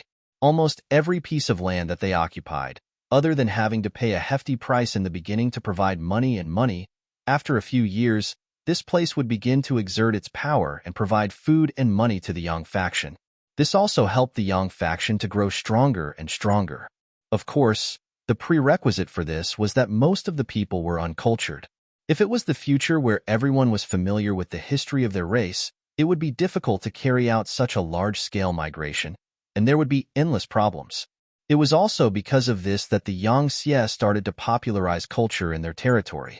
The difference was that everyone, regardless of race, had to learn the Han culture, write Chinese, and speak the Han language. This was tantamount to a cultural assimilation. Like this, many years later, everyone would only know about the Han culture and would not know that there were so many different languages in the world. The more Yu Mian thought about this, the more he admired Yang Chendong. In fact, it was not just him. In the entire Yangtze, most of the Han officials admired Yang Chendong, and this admiration turned into respect. Yang Chendong did not feel much about this. He only knew that since he had come to this world and had brought Ditsang with him, he had to do something. It was just that the results were out of his expectations, but this kind of result was even better, and he was even happier. After Yu Mian did not have any more questions, he quickly bid farewell and left. Yang Chendong rode the White Dragon, and the Black Cavalry went straight to the Guangzhou Prefecture. April 1468 AD. Under the Guangzhou Prefecture city, more than 100,000 five-star army were stationed here. The bright five-star flag fluttered in the wind, and from afar, it was a world of red flags. As more and more five-star army soldiers gathered, the South Ming army on the city gate tower continuously moved boulders, wooden sleepers, kerosene, bows, and other things to the top of the city gate tower, as if they were going to defend to the death. With these resources, they were confident that the five-star army wouldn't be able to return and would suffer heavy losses. Guanning even found Commander Li Hani and proposed that if the five-star army failed to attack the city, they would send out an army to counterattack. All the war horses in the city were also mobilized, forming a total of 5,000 cavalrymen. When the time was right, they would counterattack with all their might and obtain the final victory of the Guangzhou Prefecture city. Chapter 1683. With a large pile of defensive equipment, sufficient soldiers, and enough provisions to last for a year, Guanning had a calm and steady look on his face. He wanted to see what the five-star army, who had always been known to be invincible, would do at this moment. It was said that one's thoughts determined one's vision. Guanying's scope was still too small. At most, he had a place in the southern Ming dynasty. Compared to Yang Shi, who had already conquered all of Asia and even had a navy that was advancing towards Europe and the Western countries, it was not an exaggeration to say that Guanning was like a firefly compared to the bright moon. Just as Guanning was thinking about how to defend, the five-star army's cannons were ready to assemble at the Guangzhou government. This time, the five-star army was using the newly developed 120mm field cannon. Compared to the 90mm field cannon, which had a range of 10 miles, and the 75mm field cannon, which had a range of 6 miles, it could shoot up to 15 miles. The larger the caliber, the greater the lethality. Everything was difficult at the beginning. Once the beginning was made, the next step would be much easier. The lathes were constantly being updated. In addition, there were many new cannons in the warehouse for people to imitate and research. Currently, the progress of the cannons in the Crimson City was increasing rapidly. It was worth mentioning that the new weapons were mainly used on the Navy's ships for the conquest of the West. The new weapons allowed Yang Xie's military committee member and deputy commander of the Navy, Gao Xiong, to fight against the foreign races with greater ease. After a few months, they had already conquered the Cape of Good Hope and landed in Africa's Niger River. It was foreseeable that news of their victory would arrive soon. Yang Chendong had also thought of boarding a large ship and killing his way to the west. However, no one agreed to this suggestion. The sea was different from the land. Danger could come at any time. If something happened to Yang Chendong, no one would be able to take responsibility. Helpless, Yang Chendong could only give up on this idea. The 2nd Division of the Cold Front Division's cannons were pulled 5 miles away from the Guangzhou government. This distance was out of the range of the southern Ming's redcoat cannons. Accompanying the division commander, Xiao Feng, to inspect the cannons was a young man. Crown Prince Chong, please be careful. When he saw that the young man was actually carrying the ammunition box with the artillery soldiers, Commander Xiao Feng, who had never frowned in the face of so many enemies on the battlefield, broke out in cold sweat. The young man was Yang Bo. This time, he had taken the initiative to come to the battlefield. Yang Chendong also agreed. If he wanted to inherit his great cause, he had to learn this lesson on the battlefield. Only by doing so would he know that victory was not easy to come by. Only by doing so would he be able to intimidate Yang Xie's 3 armies and the millions of soldiers that he would have in the future. In order to train Yang Bo, other than returning to Yang Chindong's side at night to report what he had seen and heard, he was allowed to roam freely in the army to observe what he was interested in. Under safe circumstances, no one was allowed to stop him. As a matter of fact, when Yang Bo heard that the artillery soldiers were about to attack, he took the initiative to come. This frightened Xiao Feng. He knew that this person was very precious. Not to mention that his life was in danger. Even if his skin was scratched, he would not be able to bear the consequences. Helplessly, he could only accompany him. This caused the artillery regiment's commander, Lin Luan, to be very careful as he led a group of artillery regiment's officers to protect him. All right, Division Commander Xiao, Regiment Commander Lin, go do what you're supposed to do. I am here to learn and experience, not to be protected. Yang Bo, who was already 12 years old, saw that there was nothing he could do with so many people surrounding him. He could not help but put down what he was doing and turn to look at Yang Bo and the others. Crown Prince Chong, but Xiao Feng and the others wanted to say something, but Yang Bo's face darkened. Follow my orders. This is a military order. You cannot disobey it. Needless to say, Yang Bo, who was wearing a custom-made military uniform that was a few sizes smaller, was quite impressive when he was angry. At the very least, he managed to intimidate Xiao Feng and the others. They had to obey military orders. After saluting in unison, they went back to doing what they were supposed to do. Ba Daojiang and Pang Yu led 200 black cavalry soldiers to watch from the side. Their faces were filled with gratification. The Crown Prince Chang's aura was getting stronger and stronger. It would not be long before he had the ability to inherit the 6th young master's legacy. This was just a small interlude. The cold vanguard soldiers were busy. Guaning received the news from the top of the Guangzhou Prefecture City Gate Tower and was looking around. They had something similar to binoculars in their hands, but the quality was not as good as the 5-star armies. They could only see further. They are deploying the artillery. They are about 5 miles away from us. Our artillery cannot reach that far. Guaning put down his binoculars and frowned as he spoke. He knew the power of the artillery and knew that it was the 5-star army's forte. They were no match for them in this aspect. However, it did not matter. The main point of attacking a city was to take down the city. It was not a competition of whose artillery was more powerful. Your artillery could not possibly charge up the city gate tower like a human. In the end, they still had to rely on humans to climb up the city gate.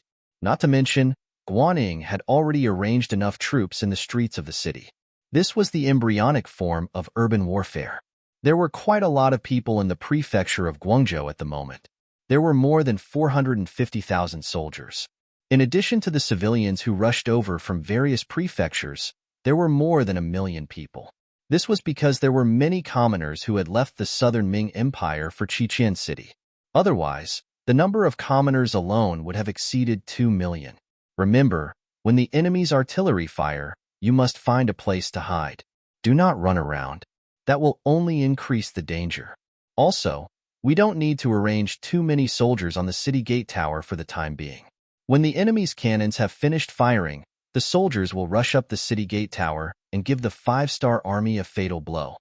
As Guaning spoke, someone beside him was recording. After a while, these words would be transmitted to the ears of the various generals. Just from these arrangements, one could see that Guaning was indeed capable. At the very least, he knew how to avoid the spearhead. However, it was a pity that he had too little understanding of the power of the artillery. In other words, he had underestimated the power of the 5-star army's artillery. This meant that he was destined to lose in the end. The artillery regiment was deployed. The artillery regiment was divided into 3 groups. They were respectively guarding the north, west, and south gates of the Guangzhou prefecture. Only the east gate was left. This was what the art of war referred to as Surround 3 and Block 1. If the enemy was left with a chance of survival, they would not risk their lives to fight back. Outside the east gate, the 3rd Corps and the 1st Division had already prepared an ambush. They were just waiting for the South Ming army to escape from here. Then, they would deal with them once and for all. After the artillery was set up, the ammunition was also transported. The sky was already dark. Yang Chendong decided to launch the artillery attack early in the morning. As such, the soldiers fell asleep early in the morning. Yang Bo, on the other hand, could not fall asleep. After thinking about it in bed, he went to Yang Chendong's main tent. Yang Chendong did not sleep. With his current body, he only needed to meditate for 2 hours when he was tired and let the qi in his body circulate through his body several times.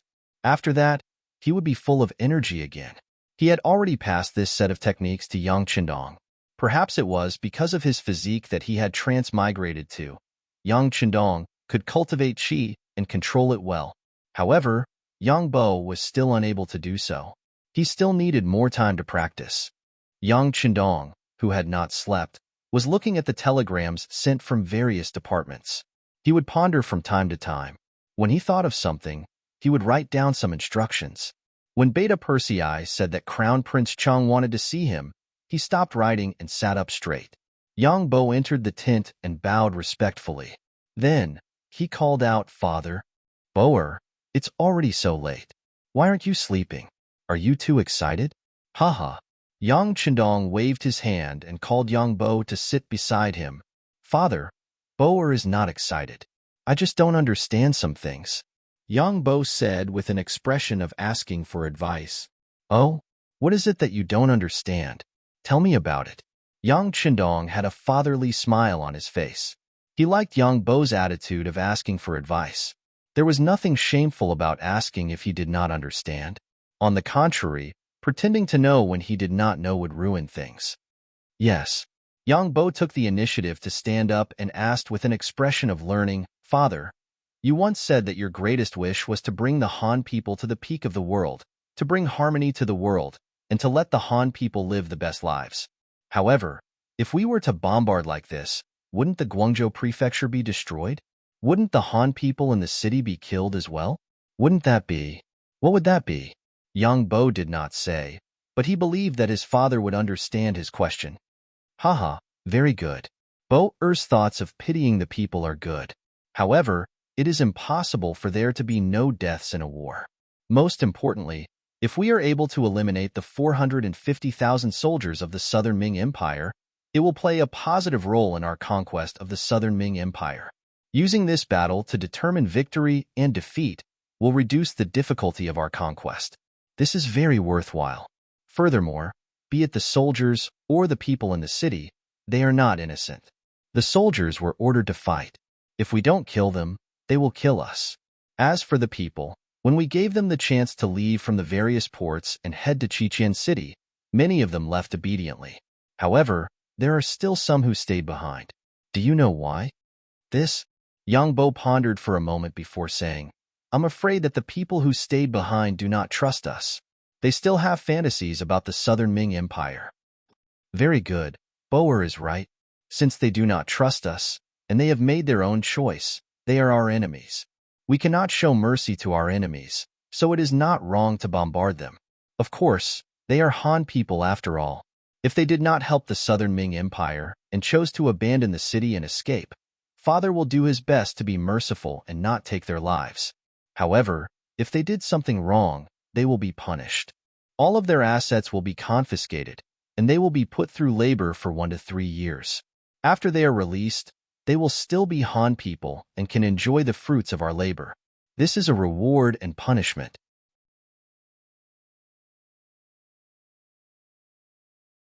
Chapter 1684. Such a detailed explanation made Yang Bo nod his head continuously. He finally understood his father's painstaking efforts. At this moment, the haze on Yang Bo's face disappeared. Instead, he bowed deeply. "Father, Bo will remember your words." Haha, good. Yang Chendong patted Yang Bo's shoulder with a gratified expression. In fact, as Yang Chendong thought, the commoners who accompanied the South Ming army in the Guangzhou prefecture did indeed treat the 5-star army as an opponent. This was not as simple as distrust. Among the commoners, there were mainly tyrants. They had already received news that wherever the 5-star army went, the rich would only be able to leave behind 20% of their wealth. This was something they could not accept. Although most of their wealth came from the Great Ming Dynasty's good policies and exploitation, this was also a kind of ability, wasn't it? Why should the wealth that they worked so hard to obtain be handed over to the Yangtze? They could not understand. So they wanted to be enemies with the five-star army. In order to let the South Ming army win the war, these tyrants even took out money and food to provide for the South Ming army. With such people, even if they died under artillery fire, Yang Chendong would not feel the slightest bit of heartache.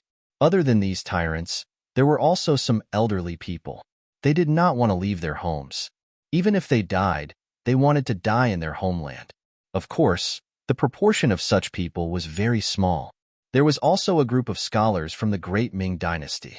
They had learned the ways of Confucius and Mencius from a young age and were very knowledgeable. Under the great Ming dynasty system, bookworms like them had a very high chance of becoming government officials. However, once they were transferred to the Yang faction, they would no longer have any prospects for development. And so, these people stayed behind. But even if they stayed behind, when they saw the South Ming army practicing formations in the barracks before the war started, they still looked down on them and said, "They are really all brawn and no brains. Their actions are a disgrace to the educated." He was about to die, surrounded and unable to go anywhere, yet he still looked down on martial artists and soldiers. Even if such a person entered the Yangtze, he would still be reformed. Even if some of these people died, no one would feel sorry for them. In short, the people who stayed behind were all enemies of the Yang faction. Even if they were enemies, how could they be innocent under the fire of the cannons? The night passed uneventfully, and the sun rose as usual the next morning. The soldiers of the five-star army had a hot breakfast early in the morning. When it was 7 o'clock, the artillery soldiers were in position and the shells were loaded. Commander Lin Luan, who had the rank of senior colonel, Long Feng's officers were all high-ranking officers, raised a small red flag and shouted loudly in front of everyone, "Target, Guangzhou Prefecture City Wall. Distance, 5 miles. Direction, to the left 004. +2. Reload. Delay fuse. Everyone, get ready." As the red flag suddenly fell, Lin Luan shouted again, "Fire!" Boom, boom, boom. Cannonballs shot out of the barrel and headed straight for the prefecture of Guangzhou. After the cannons were fired from the west gate, the cannons were fired from the north gate and south gate as well. For a moment, the sound of cannons rumbled, causing the earth to tremble. The Guangzhou prefecture's city walls, which were marked as the attacking side, were instantly riddled with holes. As the cannonballs landed one after another, pieces of the walls fell off, and waves of cries and screams rang out. It was clear that under the bombardment, many southern Ming soldiers were hit, and the screams came from the mouths of these soldiers.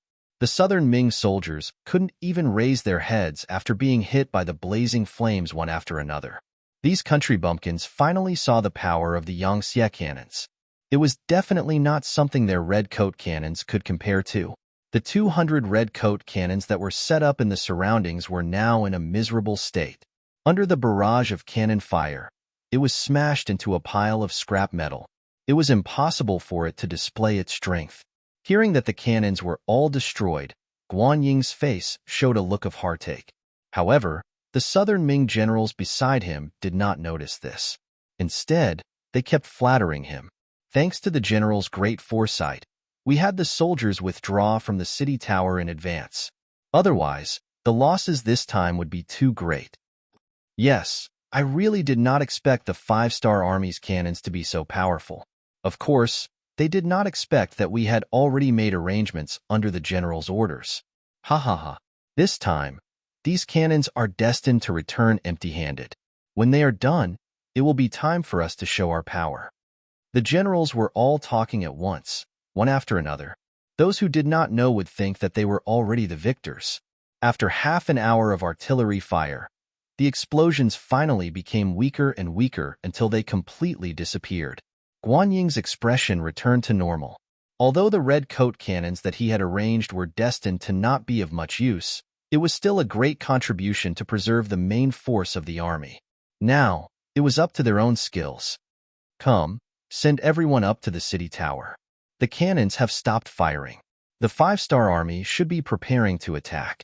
For a moment, the sound of soldiers shouting could be heard everywhere. The southern Ming soldiers who had been hiding also began to rush up the city tower. However, When they really reached the city tower, they realized that there were no enemies in front of them. There was also no sign of the five-star army. What's going on? Why didn't they charge? Many of the generals on the city tower were puzzled. Guaning also did not immediately understand. He stood there and was vexed. Suddenly, he thought of a possibility. He immediately shouted, "Not good. The five-star army is going to continue firing. Quickly, everyone retreat." After shouting, Guaning ignored the others and was the first to go down the city tower. At this moment, the cannons sounded again. The five-star army's cannons had covered the city for the second time.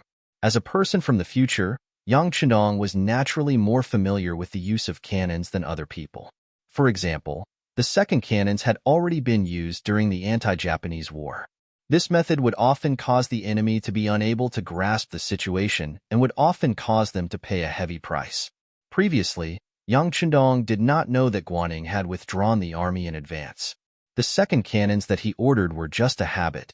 It was this habit that caught the southern Ming army off guard and caused them to suffer heavy losses. Many of the southern Ming army still did not know what was going on. While they were still crowded on the city tower, the cannons rumbled and landed on the city wall. One by one, the southern Ming army was blown away, killed, or injured. Just the second round of cannon fire had affected at least 4,000 southern Ming soldiers. When the cannons stopped, the city tower was filled with broken limbs. Occasionally, there were people who were lucky enough to survive.